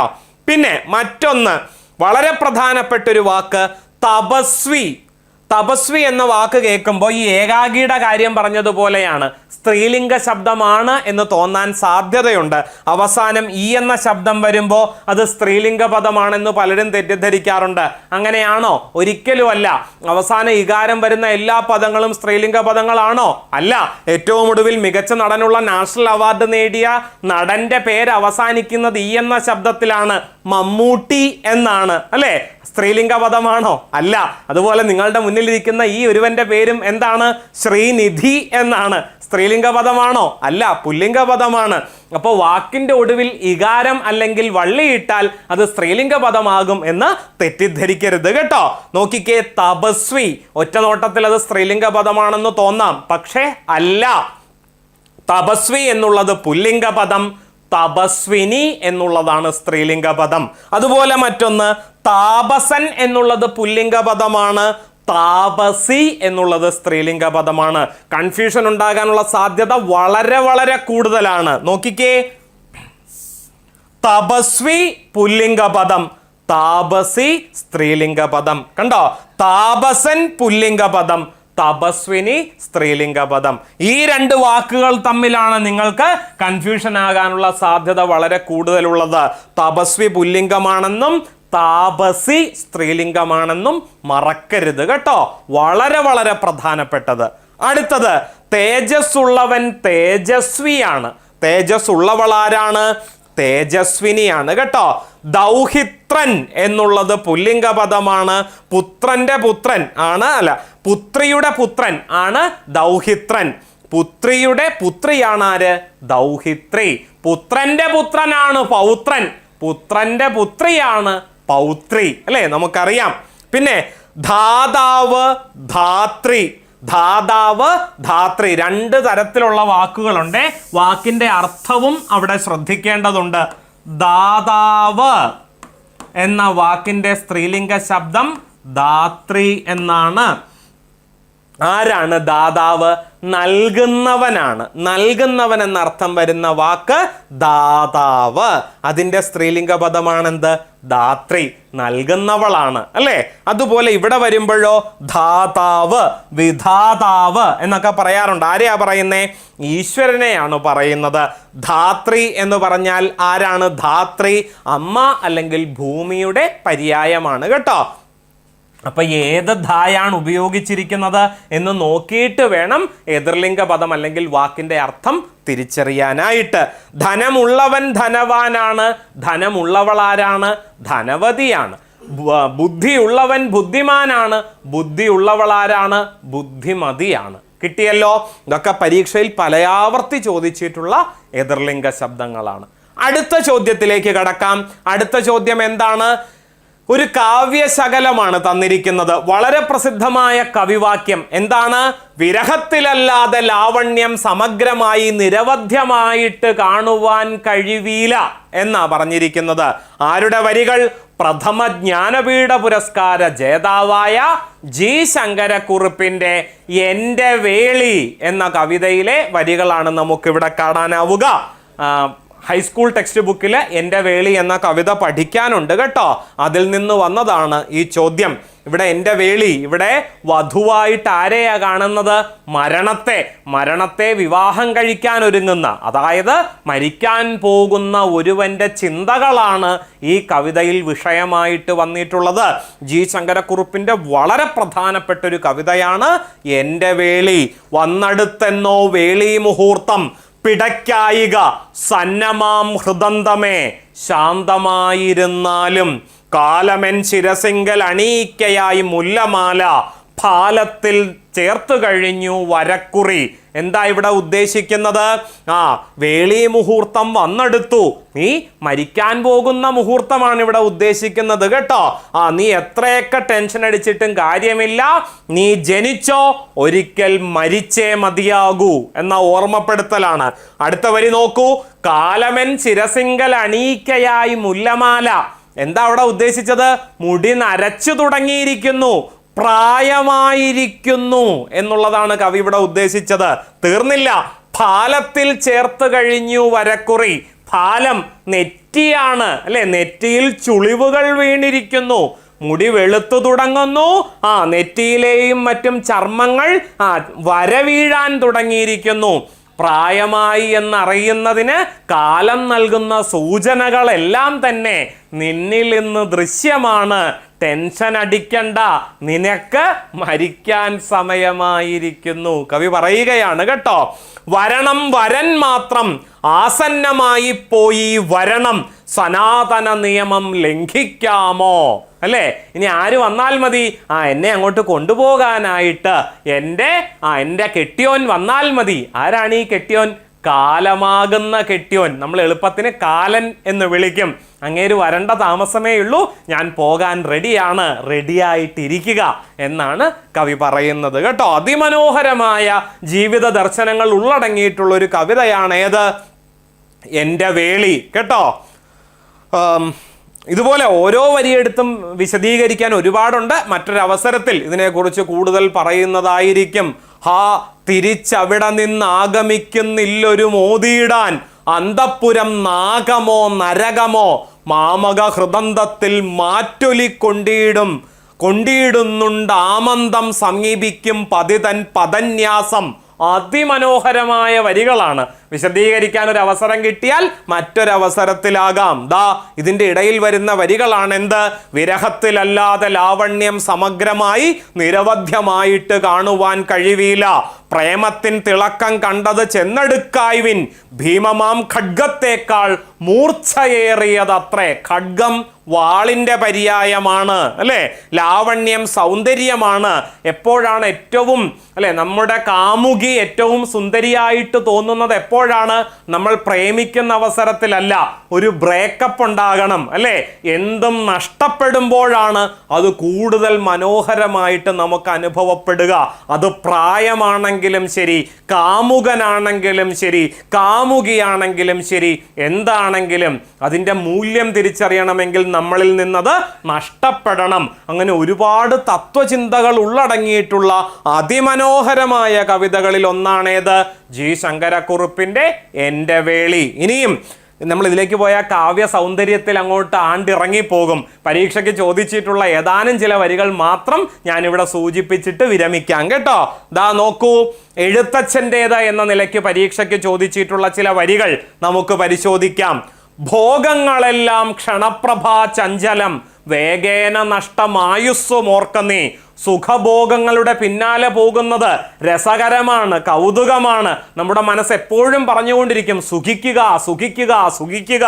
പക്ഷേ അങ്ങനെ സുഖിച്ചുകൊണ്ടിരിക്കുമ്പോൾ നീ ഒരു കാര്യം ഓർക്കണം, നിന്റെ ആയുസ്സാണ് അതിൻ്റെ പുറകെ പോകുന്നത്, നഷ്ടപ്പെട്ടുകൊണ്ടിരിക്കുന്നത്. മൊബൈലിൽ ഓരോ റീല് കണ്ടുകൊണ്ടിരിക്കുമ്പോൾ നല്ല സുഖമാണ്, നമ്മൾ സുഖിക്കുകയാണ്. പക്ഷേ ഒരു ജോലി നേടാനുള്ള, നമ്മുടെ ഒരു ഡെസ്റ്റിനേഷനിൽ എത്തിച്ചേരാനുള്ള സമയമാണ് നമ്മൾ കളഞ്ഞുകൊണ്ടിരിക്കുന്നത് എന്ന് പലപ്പോഴും നമ്മൾ ഓർക്കാറില്ല. മറ്റൊന്ന്, പ്രത്യുപകാരം മറക്കുന്ന പുരുഷൻ ചത്തതിനൊക്കുമേ ജീവിച്ചിരിക്കലും. ഞാൻ വിശദീകരിക്കേണ്ട ആവശ്യം പോലും ഇല്ല അല്ലേ? ഒരാൾ നിങ്ങൾക്കൊരു ഉപകാരം ചെയ്തു തരുന്നു, ആ ഉപകാരം ചെയ്തവനെ എന്ന് നിങ്ങൾ മറക്കുന്നോ അന്ന് നിങ്ങൾ എന്തിനു തുല്യമാണ്? മൃഡം അല്ലെ, മൃതത്തിന് തുല്യമാണ്, ജഡത്തിന് തുല്യമാണ്, നിങ്ങളൊരു ശവമാണ് അല്ലെ. ഒരു പ്രത്യുപകാരം ചെയ്തവനെ, ഉപകാരം ചെയ്തവനെ മറക്കുന്നവൻ ശവത്തിന് തുല്യമാണ് എന്ന് പറഞ്ഞതും എഴുത്തച്ഛൻ തന്നെ. അതുപോലെ മറ്റൊന്ന്, ആപത്തു വന്നടുത്തിയിടുന്ന നേരത്ത് ശോഭിക്കയില്ലടോ സജ്ജന ഭാഷിതം അല്ലേ. എന്താ, കഷ്ടകാലം വരുമ്പോൾ അങ്ങനെയാണ്. ആരൊക്കെ എന്തൊക്കെ നല്ലത് ഉപദേശിച്ചാലും നമ്മുടെ തലയിൽ കയറില്ല, വരാനുള്ളത് വഴിയിൽ തങ്ങില്ല, നമ്മളത് അനുഭവിച്ചേ മതിയാകൂ. ആരൊക്കെ ഉപദേശിക്കാനുണ്ടെങ്കിലും നമ്മുടെ ഹൃദയത്തിലേക്ക് അത് കയറില്ല എന്നുള്ളതാണ്. ഇതൊക്കെ പണ്ടേ നൂറ്റാണ്ടുകൾക്ക് മുമ്പേ ആര് പറഞ്ഞു വച്ചിട്ടുണ്ട്? എഴുത്തച്ഛൻ പറഞ്ഞു വച്ചിട്ടുണ്ട്. പൂന്താനത്തിൻ്റേത് എന്ന നിലയിൽ പരീക്ഷയ്ക്ക് ചോദിച്ചിട്ടുള്ള ചില വരികൾ. കൂടിയല്ല പിറക്കുന്ന നേരത്തും കൂടെയല്ല മരിക്കുന്ന നേരത്തും മധ്യേ ഇങ്ങനെ കാണുന്ന നേരത്ത് മത്സരിക്കുന്നതെന്തിനു നാം വൃഥ അല്ലേ. നമ്മളൊരു സത്രമാകുന്ന ജീവിതത്തിലേക്ക് താൽക്കാലികമായി വന്നുകൂടിയവരാണ് നമ്മൾ. ഇന്നലെ നമ്മൾ കണ്ടുമുട്ടുന്നു, നാളെ നമുക്ക് പിരിയാൻ സമയമായി. അതിൻ്റെ ഇടയിൽ എന്തിനാണ് നമുക്ക് തമ്മിൽ അല്ലെ, എന്തിനാണ് ഒരു ഈഗോ ക്ലാഷ്, എന്തിനാണ് നമ്മൾ തമ്മിലടിക്കുന്നത്? Life is short, make it sweet എന്ന് ഇംഗ്ലീഷുകാർ പറയും. അത് പണ്ടേ ആര് പറഞ്ഞു വച്ചിട്ടുണ്ട്? പൂന്താനം പറഞ്ഞു വച്ചിട്ടുണ്ട്. മറ്റൊന്ന്, ഇന്നലെയോളം എന്തെന്നറിഞ്ഞില്ല, ഇനി നാളെയും എന്തെന്നറിഞ്ഞില്ല, ഇന്നീ കണ്ട തടിക്ക് വിനാശവും ഇന്ന നേരം എന്നേതും അറിഞ്ഞില്ല. അടുത്ത നിമിഷം എന്താണ് സംഭവിക്കാൻ പോകുന്നത് എന്നതിനെക്കുറിച്ച് നമുക്ക് യാതൊരു ധാരണയുമില്ല. ഇന്ന് പൂർണ്ണ ആരോഗ്യവാനായിരിക്കുന്ന ഒരുവന്റെ മരണവാർത്ത അറിഞ്ഞുകൊണ്ടായിരിക്കും ഒരുപക്ഷെ നാളത്തെ സുപ്രഭാതം നമുക്ക് മുന്നിലേക്ക് എത്തിച്ചേരുന്നത്. നമ്മൾ അങ്ങനെ പലപ്പോഴും കണ്ടിട്ടുണ്ടല്ലേ. അപ്പോൾ ഒന്നിനും ഒരു തീർച്ചയില്ല. അങ്ങനെ ഇരിക്കുന്ന ഒരു സാഹചര്യത്തിൽ നമ്മൾ എന്തിനാണ് വഴക്കിടുന്നത്, എന്തിനാണ് കലഹിക്കുന്നത്, എന്തിനാണ് ഞാനെന്ന ഭാവം വച്ചു പുലർത്തുന്നത് എന്നൊക്കെ പൂന്താനം ജ്ഞാനപ്പാനയിൽ ചോദിച്ചു വച്ചിട്ടുണ്ട് കേട്ടോ. മറ്റൊന്ന്, കുഞ്ചൻ നമ്പ്യാരുടേത് എന്ന നിലയ്ക്ക്. പിന്നെ കുഞ്ചൻ നമ്പ്യാരുടെ വരികൾ പരീക്ഷയ്ക്ക് ചോദിക്കുമ്പോൾ നിങ്ങൾ ശ്രദ്ധിക്കേണ്ട ഒരു കാര്യമുണ്ട്. കുഞ്ചൻ നമ്പ്യാരുടെ വരികൾ തന്നിട്ട് ചോദ്യം വരുമ്പോഴും കുമാരനാശാന്റെ കൃതികളിൽ നിന്ന് വരികൾ തന്നിട്ട് ചോദ്യം ചോദിക്കുമ്പോഴും ആരുടേതാണ് ഈ വരികൾ എന്നതിനപ്പുറം ഏത് കൃതിയിൽ നിന്നാണ് ഈ വരികൾ എന്ന് ചോദിക്കാറുണ്ട്. എന്താ അതിൻ്റെ കാരണം? നമ്മുടെ പാഠപുസ്തകത്തിൽ കേട്ടോ, 5ാം ക്ലാസ് മുതൽ 12ാം ക്ലാസ് വരെയുള്ള പാഠപുസ്തകത്തിൽ കുമാരനാശാന്റെയും കുഞ്ചൻ നമ്പ്യാരുടെയും പല കവിതകളും തുള്ളൽ കൃതികളും പഠിക്കാനായിട്ട് നൽകിയിട്ടുണ്ട്. അതിൽ നിന്ന് ചോദ്യം വരുമ്പോഴാണ് ഏത് കൃതിയിലേതാണ് ഈ വരികൾ എന്ന ചോദ്യം വരിക. മാത്രവുമല്ല, കുഞ്ചൻ നമ്പ്യാരുടെ വരികൾ പലതും നമ്മൾ നിത്യജീവിതത്തിൽ ഉപയോഗിക്കുന്നതും അത് കുഞ്ചൻ നമ്പ്യാരുടേതാണ് എന്ന അറിവുള്ളതുമാണ്. പക്ഷെ നമുക്ക് അറിവില്ലാത്തത് എന്താണ്? ഏത് കൃതിയിലേതാണ് ഈ വരികൾ എന്ന കാര്യത്തിൽ നമുക്ക് തീർച്ചയുണ്ടാവില്ല. അതുകൊണ്ട് അത് ചോദ്യമായിട്ട് വരാറുണ്ട്. നോക്കൂ, മുല്ലപ്പൂമ്പൊടി ഏറ്റുകിടക്കും കല്ലിനുമുണ്ടാം ഒരു സൗരഭ്യം അല്ലെ. ചൊല്ലാത്ത മലയാളികളില്ല. കുഞ്ചൻ നമ്പ്യാരുടേതാണെന്ന് നമുക്കറിയാം. ഏത് കൃതി? കിരാതം തുള്ളൽ സ്കൂൾ ടെക്സ്റ്റ് ബുക്കിൽ നിന്ന് എടുത്തിട്ടുള്ളതാണ് കേട്ടോ. മറ്റൊന്ന് കിരാതം തുള്ളലിലെ തന്നെ പ്രസിദ്ധമായ മറ്റു 2 വരികൾ നോക്കിക്കേ. കനകം മൂലം കാമിനി മൂലം കലഹം പലവിധമുലകിൽ സുലഭം. കുഞ്ചൻ നമ്പ്യാരുടേതാണെന്ന് നമുക്കറിയാം. ഏത് കൃതിയാ? കിരാതം തുള്ളലിൽ നിന്ന് തന്നെ എടുത്തിട്ടുള്ളതാണ് ഈ വരികൾ. മറ്റു ചിലത് കൂടി പരിശോധിക്കാം. ആശാനക്ഷരം 1 പിഴച്ചാൽ 51 പിഴയ്ക്കും ശിഷ്യന്. അല്ലെ, മലയാളത്തിൽ എത്ര അക്ഷരങ്ങളാ മൊത്തത്തിലുള്ളത്? 51 അക്ഷരങ്ങളാണുള്ളത്. ഇനി കൺഫ്യൂഷൻ വേണ്ട. അല്ലെ, മൊത്തം അക്ഷരങ്ങളുടെ എണ്ണം 51 അപ്പൊ പറഞ്ഞു കൊടുക്കുന്ന ആശാൻ ഒരക്ഷരം തെറ്റിച്ചാൽ പഠിക്കുന്ന കുട്ടികൾ എല്ലാ അക്ഷരവും തെറ്റിക്കും എന്ന് പറഞ്ഞിട്ടുള്ളത് ആരാണ്? കുഞ്ചൻ നമ്പ്യാർ തന്നെയാണ്. ഇത് ശീലാവതി ചരിതത്തിലെ വരികളാണ് കേട്ടോ. ഇത്തരത്തിലൊക്കെ ചോദ്യം വരാറുണ്ട്. ഇനി കുമാരനാശാന്റെ നോക്കൂ, പരീക്ഷയ്ക്ക് ഏത് കൃതിയിലേതാണ് ഈ വരികൾ എന്ന ചോദ്യം വന്നതാണ് ഇവിടെ ഉൾപ്പെടുത്തിയിട്ടുള്ളത്. നോക്കിക്കേ. ഒരു വേള പഴക്കമേറിയാൽ ഇരുളും താനെ വെളിച്ചമായി വരാം, ശരിയായി മധുരിച്ചിടാം, പരിശീലിപ്പതൊരു കയ്പ് താനുമേ. അല്ലെ, നിരന്തരമായ സമ്പർക്കം കൊണ്ട് ഇരുട്ടും നമുക്ക് വെളിച്ചമായി തോന്നാം. അതിൽ വല്ല ലോജിക്കും ഉണ്ടോ? ഉണ്ട്. ആലോചിച്ച് നോക്കുമ്പോൾ ഉണ്ട്. നല്ല വെളിച്ചമുള്ള ഒരു മുറിയിൽ ഇരുന്നുകൊണ്ട് നമ്മൾ എന്തെങ്കിലും വായിക്കുകയോ അല്ലെങ്കിൽ TV കണ്ടുകൊണ്ടിരിക്കുകയോ ആണെന്ന് വിചാരിക്കുക. പെട്ടെന്ന് കറണ്ട് പോകുന്നു. ഒരു നിമിഷം ആ ഇരുട്ടുമായിട്ട് പൊരുത്തപ്പെടാൻ നമ്മുടെ കണ്ണിന് സാധിക്കില്ല. പക്ഷെ ഒരു 5 മുതൽ 10 സെക്കൻഡിന്റെ ഇടയിൽ ആ ഇരുട്ടുമായിട്ട് പതുക്കെ നമ്മുടെ കണ്ണ് പൊരുത്തപ്പെടാൻ തുടങ്ങും. വ്യക്തമായി കാണാൻ സാധിക്കുമെന്നല്ല ഞാൻ പറയുന്നത്. ഇപ്പൊ നമ്മുടെ മുറിയിൽ ഒരു അലമാരയുണ്ടെങ്കിൽ അത് ആ അലമാരയെ നമുക്ക് അവ്യക്തമായിട്ട് കാണാൻ സാധിക്കും. TV ഇരിക്കുന്ന സ്ഥലം അല്ലെങ്കിൽ TV നമുക്ക് അവ്യക്തമായി കാണാൻ സാധിക്കും. അതിന്റെ അർത്ഥം എന്താണ്? ആ ഇരുട്ടുമായിട്ട് കണ്ണ് പൊരുത്തപ്പെടാൻ തുടങ്ങി. ശാസ്ത്ര സത്യമാണ് കുമാരനാശാൻ എവിടെ പറഞ്ഞു വെക്കുന്നത്? ചിന്താവിഷ്ടയായ സീതയിൽ പറഞ്ഞു വെക്കുന്നത്. ഇതുപോലെ തന്നെ എന്തിനെക്കുറിച്ചും പറയുന്നു? ഒരു വേള പഴക്കമേറിയാൽ ഇരുളും മെല്ലെ വെളിച്ചമായി വരാം, ശരിയായി മധുരിച്ചിടാം, പരിശീലിപ്പതൊരു കയ്പ് താനുമേ. അല്ലെ, കയ്പേറിയ മരുന്ന് ആദ്യം കഴിക്കുമ്പോൾ അല്ലെങ്കിൽ 3-4 തവണ കഴിക്കുമ്പോഴേ അതിലെ കയ്പ് നമുക്ക് അനുഭവപ്പെടൂ. അത് നമ്മുടെ ജീവിതചര്യയുടെ ഭാഗമായിട്ട് ദിവസവും ഒരു ആര്യവേപ്പിലയോ പാവയ്ക്കയോ കഴിക്കാമെങ്കിൽ അതിൻ്റെ കയ്പ് കുറഞ്ഞു വരുന്നതായിട്ട് നമുക്ക് അനുഭവപ്പെടും. പക്ഷെ ഇതല്ല കുമാരനാശാൻ ഇവിടെ ഉദ്ദേശിച്ചിട്ടുള്ളത്. ജീവിതത്തിലെ കയ്പേറിയ അനുഭവങ്ങളോടും നമ്മൾ ശാരീരികമായും മാനസികമായും പൊരുത്തപ്പെട്ടു തുടങ്ങും എന്നാണ് കവി ഉദ്ദേശിച്ചിട്ടുള്ളത്. മറ്റു ചില വരികൾ നോക്കാം. ആശാന്റെ തന്നെ. സ്നേഹമാണ് അഖില സാരമൂഴിയിൽ, സ്നേഹസാരമിഹ സത്യമേകമാം. ചൊല്ലാത്ത മലയാളികൾ ഉണ്ടാവില്ല. ഏത് കൃതിയിലേതാണ്? നളിനി എന്ന കൃതിയിലെ വരികളാണ് കേട്ടോ. ഇത് നളിനിയിലെ വരികളാണ്. അതുപോലെ മറ്റൊന്ന്, അല്ലെ, ഒരിക്കലും നിങ്ങൾ കേൾക്കാതെ പോയിട്ടുണ്ടാവില്ല. മാറ്റുവിൻ ചട്ടങ്ങളെ സ്വയം അല്ലെങ്കിൽ മാറ്റുമതുകളി നിങ്ങളെ താൻ. പ്രാഞ്ചിയേട്ടൻ ആൻഡ് ദി സെയിന്റ് ഒരു നിമിഷത്തേക്ക് നമ്മൾ ഓർത്തു. അല്ലെ, ഈ വരികൾ തമാശ രൂപത്തിൽ ചൊല്ലുന്നുണ്ട്. മാറ്റുവിൻ ചട്ടുകങ്ങളെ എന്ന് പറഞ്ഞിട്ട്. ഏത് കൃതിയിലേതാണ് ഈ വരികൾ? ദുരവസ്ഥയിലേതാണ് കേട്ടോ. മലബാർ കലാപത്തിന്റെ പശ്ചാത്തലത്തിൽ രചിക്കപ്പെട്ട മലയാള കവിത ഏത്? പരീക്ഷയിലെ ആവർത്തന ചോദ്യമാണ്. ഉത്തരം ദുരവസ്ഥയാണ്. മറ്റൊന്ന്, കരുതുവതിഹ ചെയ്യവയ്യ, ചെയ്യാൻ വരുതി ലഭിച്ചതിൽ നിന്നിടാ വിചാരം. നമുക്ക് പലപ്പോഴും സംഭവിക്കുന്ന ഒന്നാണ്. ചെയ്യണമെന്ന് നമ്മൾ ആത്മാർത്ഥമായി ആഗ്രഹിക്കുകയും അത് നമുക്ക് ചെയ്യാൻ സാധിക്കല്ലേ, ചെയ്യാൻ പറ്റാതെ പോവുകയും സംഭവിക്കുന്നു. അല്ലെ, ഒന്നിലും മനസ്സ് ഉറച്ചു നിൽക്കുന്നില്ല. അങ്ങനെ ഒരു മനോഭാവത്തിലൂടെ ഞാനും നിങ്ങളും എല്ലാവരും ജീവിതത്തിൽ ഒരു തവണയെങ്കിലും കടന്നു പോയിട്ടുണ്ടാകും. ഈ ഒരു തത്വചിന്ത നമുക്ക് എവിടെ കാണാൻ സാധിക്കും? ആശാന്റെ ലീല എന്ന കാവ്യത്തിൽ കാണാൻ സാധിക്കും. കിട്ടിയോ? യെസ്. പ്രധാനപ്പെട്ട ചില കവിവാക്യങ്ങൾ പലപ്പോഴായി പരീക്ഷയ്ക്ക് ചോദിച്ചിട്ടുള്ളതാണ് ഇവിടെ ഉൾപ്പെടുത്തിയത്. 6ാമത്തെ ചോദ്യത്തിലേക്ക് കടക്കുന്നു. ഉചിതമായി ക്രമീകരിച്ചിരിക്കുന്നത് നമ്മൾ കണ്ടെത്തി. നിർമാല്യം.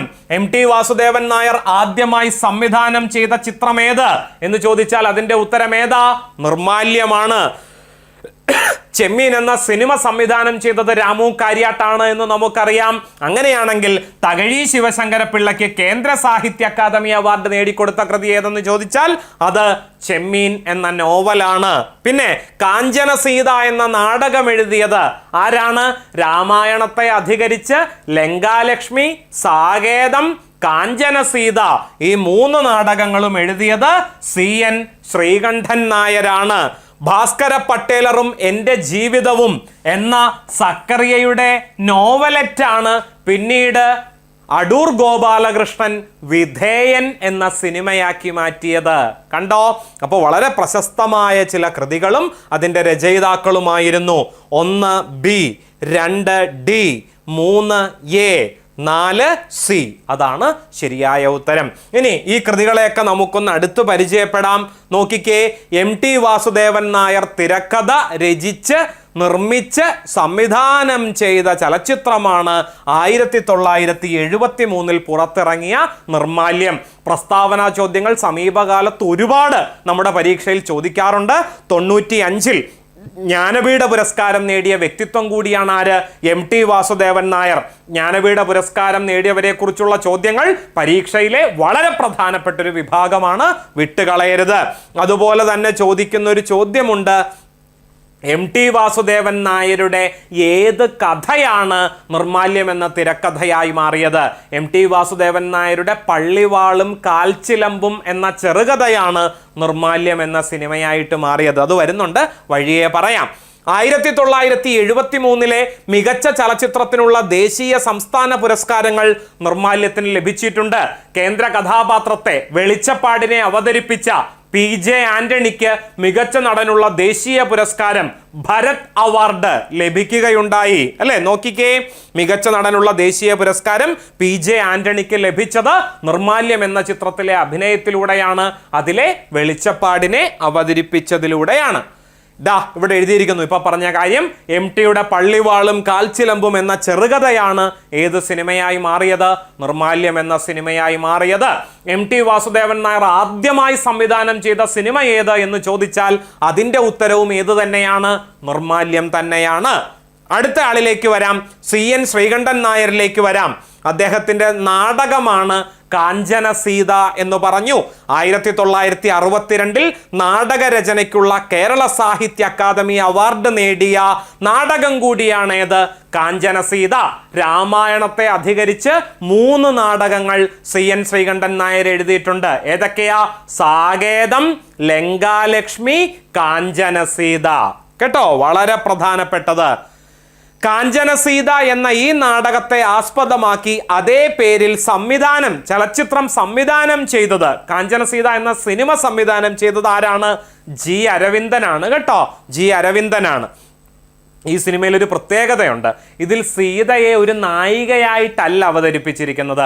ആ സിനിമ ബ്ലാക്ക് ആൻഡ് വൈറ്റ് സിനിമയാണ്, യൂട്യൂബിൽ അവൈലബിൾ ആണ്. അത് കണ്ടു നോക്കിയാൽ നമുക്ക് മനസ്സിലാകും. സീത എന്ന കേന്ദ്ര കഥാപാത്രത്തെ സ്ക്രീനിൽ ഒരു അഭിനേത്രിയിലൂടെ അവതരിപ്പിക്കാതെ പ്രകൃതിയായി അവതരിപ്പിച്ചിരിക്കുന്നതിലൂടെ അരവിന്ദൻ വിസ്മയകരമായ ഒരു പരീക്ഷണമാണ് കാഞ്ചന സീത എന്ന സിനിമയിൽ അവതരിപ്പിച്ചിരിക്കുന്നത്. ഖസാക്കിന്റെ ഇതിഹാസം എഴുതിയ OV വിജയൻ അല്ലെ, മധുരം ഗായതിയിൽ കേന്ദ്ര കഥാപാത്രമായിട്ട് ഒരു വലിയ മാവിനെ അവതരിപ്പിക്കുന്നുണ്ട് അല്ലെ. പ്രകൃതിയുമായിട്ട് അത്രത്തോളം ഇണങ്ങിച്ചേർന്നിട്ടുള്ള പല രചനകളും മലയാളത്തിൽ പിൽക്കാലത്തുണ്ടായിട്ടുണ്ട്. അതിന് മികച്ചൊരു ഉദാഹരണം കൂടിയാണ് G അരവിന്ദന്റെ കാഞ്ചന സീത. പിന്നെ CN ശ്രീകണ്ഠൻ നായരുടെ നാടകത്രയം എന്നറിയപ്പെടുന്നത് ഏതൊക്കെയാ? സാകേതം, ലങ്കാലക്ഷ്മി, കാഞ്ചന സീത. ഈ 3 നാടകങ്ങൾ ഒരുമിച്ച് നാടകത്രയം എന്ന പേരിൽ ഇന്ന് വിപണിയിൽ ലഭ്യമാണ്. കേട്ടോ. പിന്നെ ദശരഥൻ, വസിഷ്ഠൻ, ശ്രീരാമൻ, ലക്ഷ്മണൻ, കൗസല്യ, കൈകേയി, സീത തുടങ്ങിയവരാണ് സാകേതം എന്ന നാടകത്തിലെ കഥാപാത്രങ്ങൾ. അത് അറിയപ്പെടുന്നത് സാകേത ദശരഥൻ എന്നാണ്. കേട്ടോ, ഓർത്തു വയ്ക്കാനുള്ള എളുപ്പ വഴി അതാണ്. സാകേതം എന്ന നാടകത്തിലെ കേന്ദ്ര കഥാപാത്രം ദശരഥനാണ്. രാമനും ലക്ഷ്മണനും കൂടി അയോധ്യയിൽ നിന്ന് വനവാസത്തിന് പോകുന്നതും മാനസിക സംഘർഷം അനുഭവിക്കുന്ന ദശരഥനെയുമാണ് നമുക്ക് സാകേതത്തിൽ കാണാനാവുക. പിന്നെ ലങ്കാലക്ഷ്മിയിലേക്ക് വരുമ്പോഴോ, സ്ത്രീജിതനല്ല ശ്രീജിതനാണ് രാവണൻ എന്ന ഗംഭീരമായ സംഭാഷണത്തിലൂടെ നമ്മുടെ ഹൃദയത്തിൽ ഒരുപക്ഷെ രാമനേക്കാൾ ആഴത്തിൽ ആഴ്ന്നിറങ്ങിയ ഒരു കഥാപാത്രമായിട്ട് രാവണനെ നമ്മൾ പ്രതിഷ്ഠിച്ചിട്ടുണ്ടെങ്കിൽ അതിനൊരു പ്രധാന കാരണം CN ശ്രീകണ്ഠൻ നായരുടെ ലങ്കാലക്ഷ്മി എന്ന നാടകമാണ്. അതുപോലെ കാഞ്ചന സീതയിലേക്ക് വരുമ്പോഴോ, സീതയുടെ ചാരിത്രത്തെ സംശയിക്കുന്ന, ചാരിത്രം എന്ന വാക്ക് തെറ്റാണ് കേട്ടോ, ചാരിത്രം എന്നുള്ളതാണ് ശരിയായ പദം. സീതയുടെ ചാരിത്രത്തെ സംശയിക്കുന്ന അയോധ്യാവാസികളുടെ മുമ്പിൽ വെച്ച് അല്ലേ സീതയെ അഗ്നിക്കിരയാക്കുന്ന ശ്രീരാമൻ അല്ലെ നമുക്ക് കാണാൻ സാധിക്കുന്നുണ്ട്. ആ കഥയാണ് കാഞ്ചന സീതയിൽ പ്രമേയമായിട്ട് വരുന്നത്.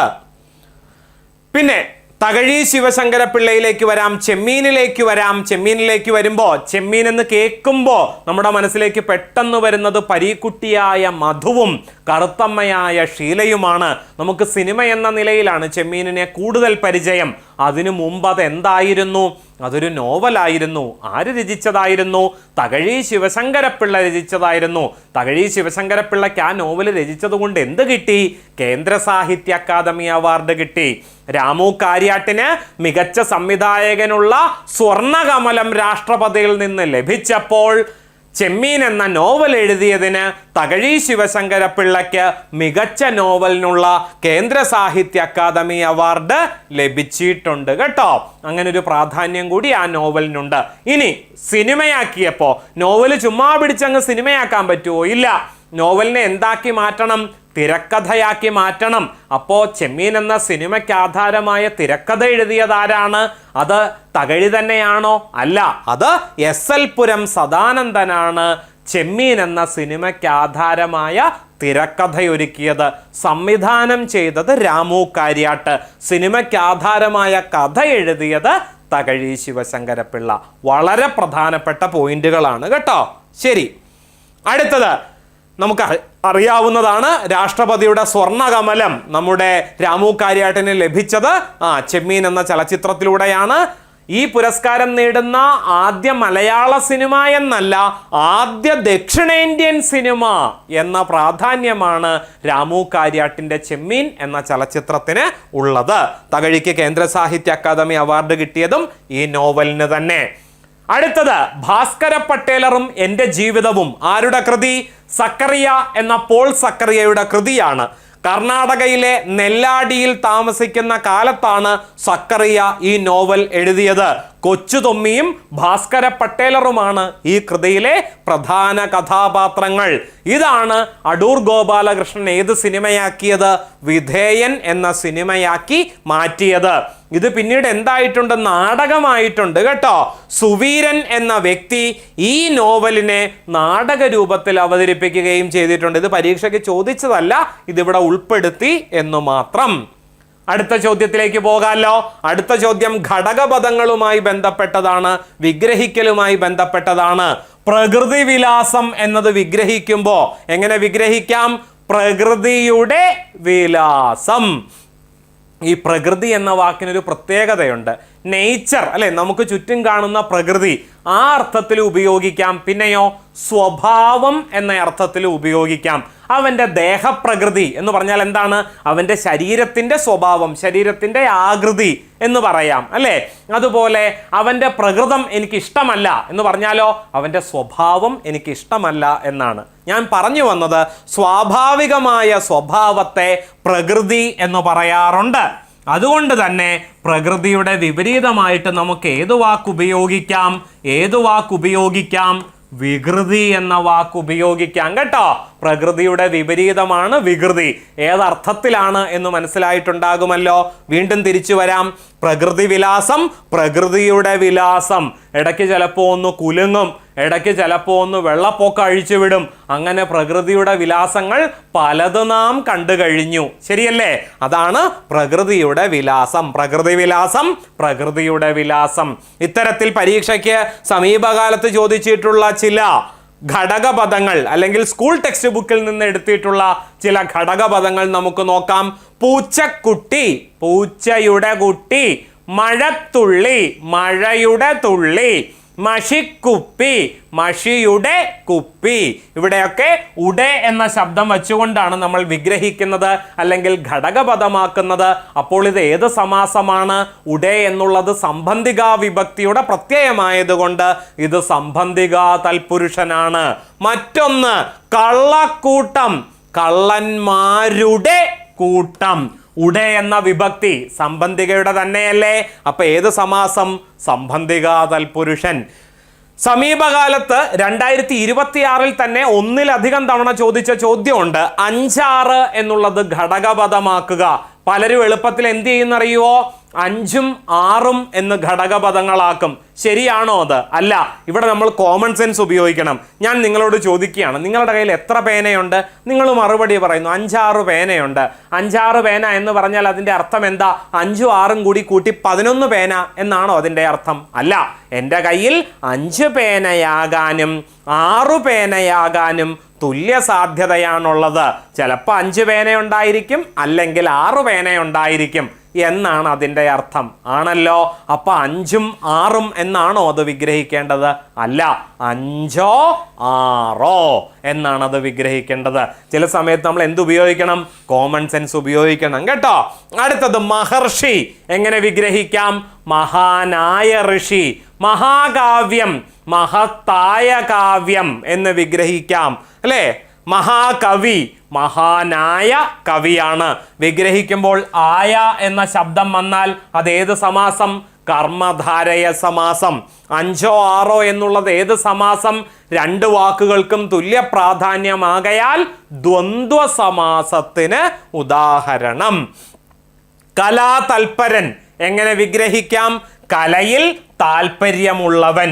വിഗ്രഹിച്ചപ്പോൾ നടുക്ക് ഇൽ എന്ന ശബ്ദം വന്നതുകൊണ്ട് ഇൽക്കൽ, രണ്ടും ആധാരികാ വിഭക്തിയുടെ പ്രത്യയങ്ങളാണ്. അതുകൊണ്ട് ഏത് സമാസം?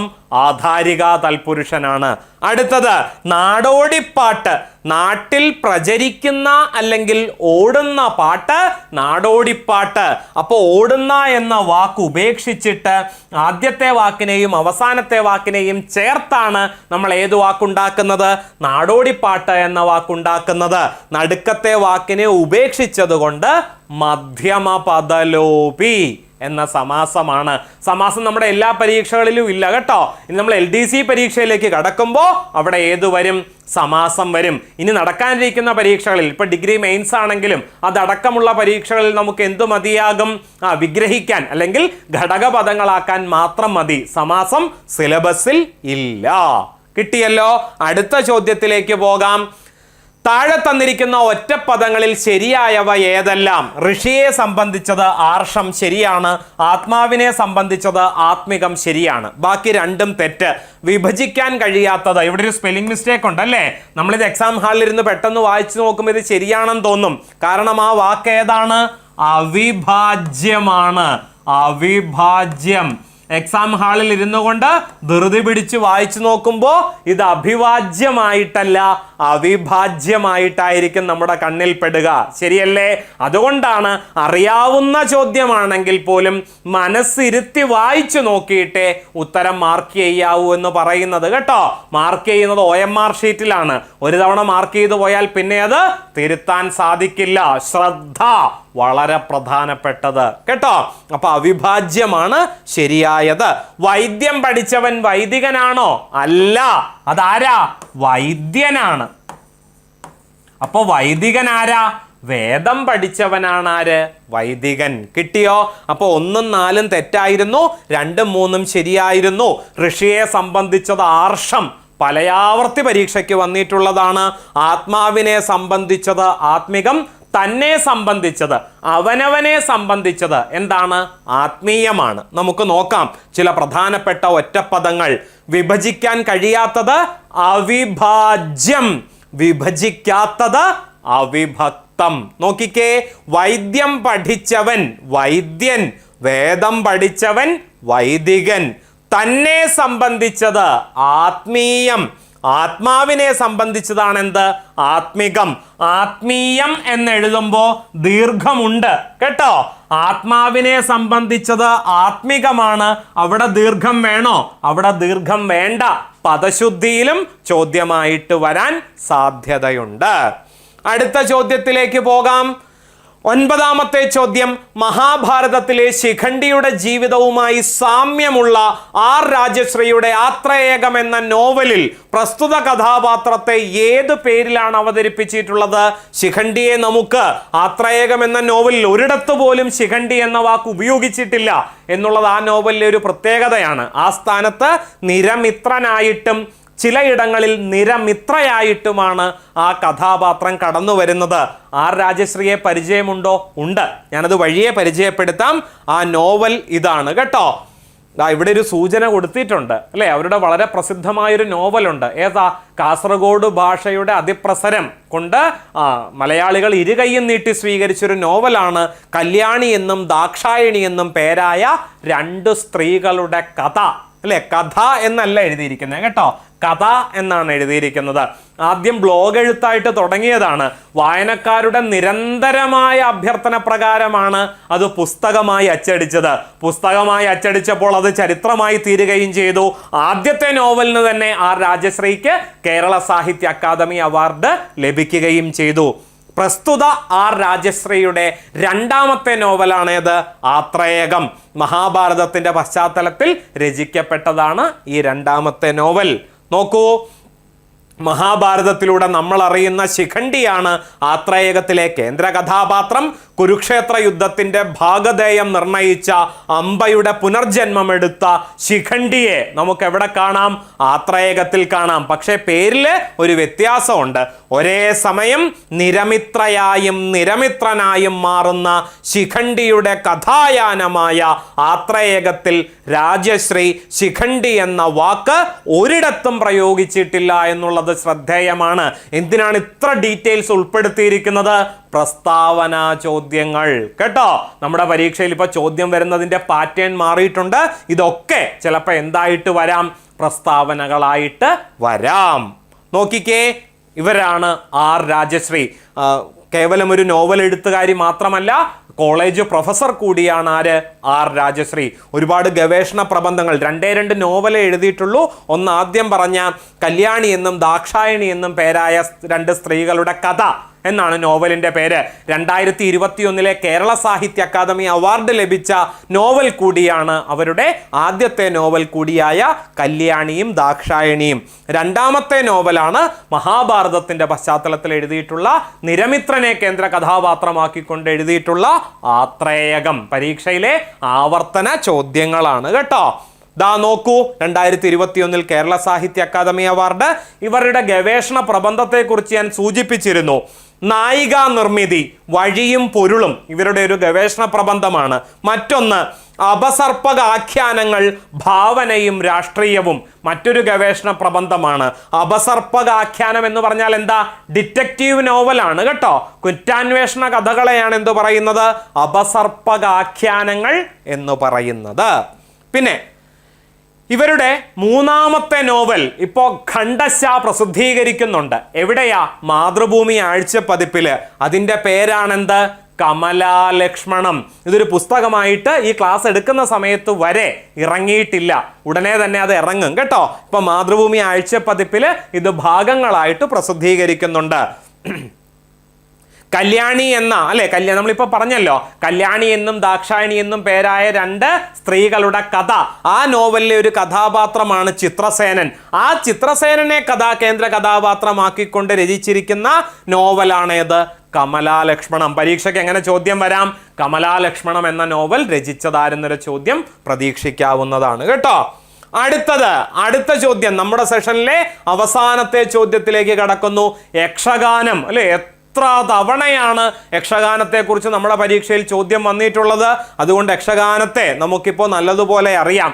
മാത്രവുമല്ല, സമീപകാലത്ത് ഇറങ്ങിയൊരു സിനിമയുണ്ടല്ലോ, സിനിമയുടെ പേര് പള്ളിച്ചട്ടമ്പി എന്നാണ്. ടൊവിനോയാണ് അതിലെ കേന്ദ്ര കഥാപാത്രത്തെ അവതരിപ്പിച്ചിരിക്കുന്നത്. ടൊവിനോ പള്ളിച്ചട്ടമ്പിയായിട്ടൊരു നാട്ടിലേക്ക് വരുന്നതിന് മുമ്പ് പുള്ളി ആരായിരുന്നു? യക്ഷഗാനത്തിലെ രാവണനെ അവതരിപ്പിക്കുന്ന ഒരു കഥാപാത്രമായിട്ടാണല്ലേ ആ സിനിമയിൽ നമുക്ക് കാണാനാവുക. അങ്ങനെ കൂടി നമുക്ക് യക്ഷഗാനത്തോടൊരു അടുപ്പമുണ്ട്. പറഞ്ഞു വന്നത്, ആ സിനിമയിൽ പലയാവർത്തി പറയുന്നുണ്ട്. ഏത്? ബയലാട്ടം. യക്ഷഗാനത്തിന്റെ മറ്റൊരു പേരാണെന്ത്? ബയലാട്ടം. ഇവിടെ സ്പെല്ലിംഗ് മിസ്റ്റേക്ക് വന്നതാണ് കേട്ടോ. ബയലാട്ടമാണ്. ഇതൊരു അനുഷ്ഠാന കലാരൂപമാണോ? അല്ല. അതുമാത്രമാണ് തെറ്റായ പ്രസ്താവന. കാസർഗോഡ് ജില്ലയിൽ പ്രചാരത്തിലുണ്ട്. പാർത്ഥി സുബ്ബയ്യയാണ് യക്ഷഗാനത്തിന്റെ പിതാവ് എന്നറിയപ്പെടുന്നത്. ഇതൊക്കെ പലയാവർത്തി ക്ലാസ്സിൽ പറഞ്ഞിട്ടുള്ളതാണ്. ഇതാണ് യക്ഷഗാനത്തിന്റെ ഒരു സ്റ്റില്ലാണ് ഇവിടെ നമുക്ക് കാണാൻ സാധിക്കുന്നത്. യക്ഷഗാനത്തെക്കുറിച്ച് എന്തൊക്കെ പറയാം? അനുഷ്ഠാന കലാരൂപമല്ല എന്ന് പറഞ്ഞു. പിന്നെ എന്താണ് ഇത്? കർണാടക സംസ്ഥാനത്തിലെ നാടോടി കലാരൂപമാണ്. കർണാടകത്തിലെ തീരപ്രദേശങ്ങളാണ് യക്ഷഗാനത്തിൻ്റെ കേന്ദ്രം. കേരളത്തിൻ്റെ തനത് നൃത്തകലയായ കഥകളിയുമായി നല്ല സാമ്യമുള്ള കലാവിശേഷമാണ് ബയലാട്ടം എന്നുകൂടി അറിയപ്പെടുന്ന യക്ഷഗാനം. കഥകളിയും യക്ഷഗാനവും തമ്മിലുള്ള പ്രധാന വ്യത്യാസം എന്താണ്? ബയലാട്ടം അഥവാ യക്ഷഗാനത്തിലെ കഥാപാത്രങ്ങൾക്ക് സംസാരിക്കാനുള്ള അവകാശമുണ്ട്. പക്ഷേ കഥകളിയിലെ കഥാപാത്രങ്ങൾ സംസാരിക്കുവോ? ഇല്ല. അതാണ് ഇവ രണ്ടും തമ്മിലുള്ള പ്രധാന വ്യത്യാസം. കർണാടകത്തിലെ ഉത്തര കന്നഡ, ഷിമോഗ, ഉടുപ്പി, ദക്ഷിണ കന്നഡ എന്നീ ജില്ലകളിലും കേരളത്തിലെ എവിടെയാണ്? കാസർഗോഡ് ജില്ലയിലും യക്ഷഗാനം പ്രചാരത്തിലുണ്ട്. 400 വർഷത്തെ പഴക്കം ഏത് കലാരൂപത്തിനുണ്ട്? ബയലാട്ടം അഥവാ യക്ഷഗാനത്തിന് ഉണ്ട്. നൃത്തവും അഭിനയവും സാഹിത്യവും സംഗീതവും എല്ലാം ചേർന്ന യക്ഷഗാനം കാസർഗോഡ് മുതൽ വടക്കോട്ടുള്ള കൊങ്കൺ തീരങ്ങളിൽ ചിലയിടത്ത് ഇപ്പോഴും കാണാൻ സാധിക്കും. കാസർഗോഡ് ജനിച്ച പാർത്ഥി സുബ്ബയ്യയാണ് യക്ഷഗാനത്തിൻ്റെ പിതാവ് എന്ന് അറിയപ്പെടുന്നത്. വളരെ വളരെ പ്രധാനപ്പെട്ടതാണ് യക്ഷഗാനത്തെക്കുറിച്ചുള്ള ഇത്രയും പോയിന്റുകൾ. പലയാവർത്തി പരീക്ഷയ്ക്ക് ചോദിച്ചിട്ടുള്ളത് കൂടി നിങ്ങളുടെ ശ്രദ്ധയിൽപ്പെടുത്തുന്നു. അപ്പോൾ ഒരു കാരണവശാലും വിട്ടുകളയാൻ പാടില്ലാത്തത് എന്ന് എനിക്ക് തോന്നിയ ഏതാനും ചോദ്യങ്ങളും അവയുടെ വിശദാംശങ്ങളുമാണ് ഇന്നത്തെ സെഷനിൽ ഉൾപ്പെടുത്തിയിരുന്നത്. നിങ്ങൾക്കറിയാവുന്ന പല കാര്യങ്ങളും അറിയാത്ത പല കാര്യങ്ങളും ഇന്നത്തെ സെഷനിൽ ചർച്ച ചെയ്യാൻ എനിക്ക് സാധിച്ചു എന്ന് ഞാൻ വിശ്വസിക്കുന്നു. ഈ സെഷനെ കുറിച്ചുള്ള നിങ്ങളുടെ അഭിപ്രായം കൂടി വിലയിരുത്തണം. മറ്റൊരു സെഷനുമായി നമുക്ക് വീണ്ടും കാണാം. ഇന്നത്തേക്ക് അവസാനിപ്പിക്കുന്നു. നന്ദി, നമസ്കാരം.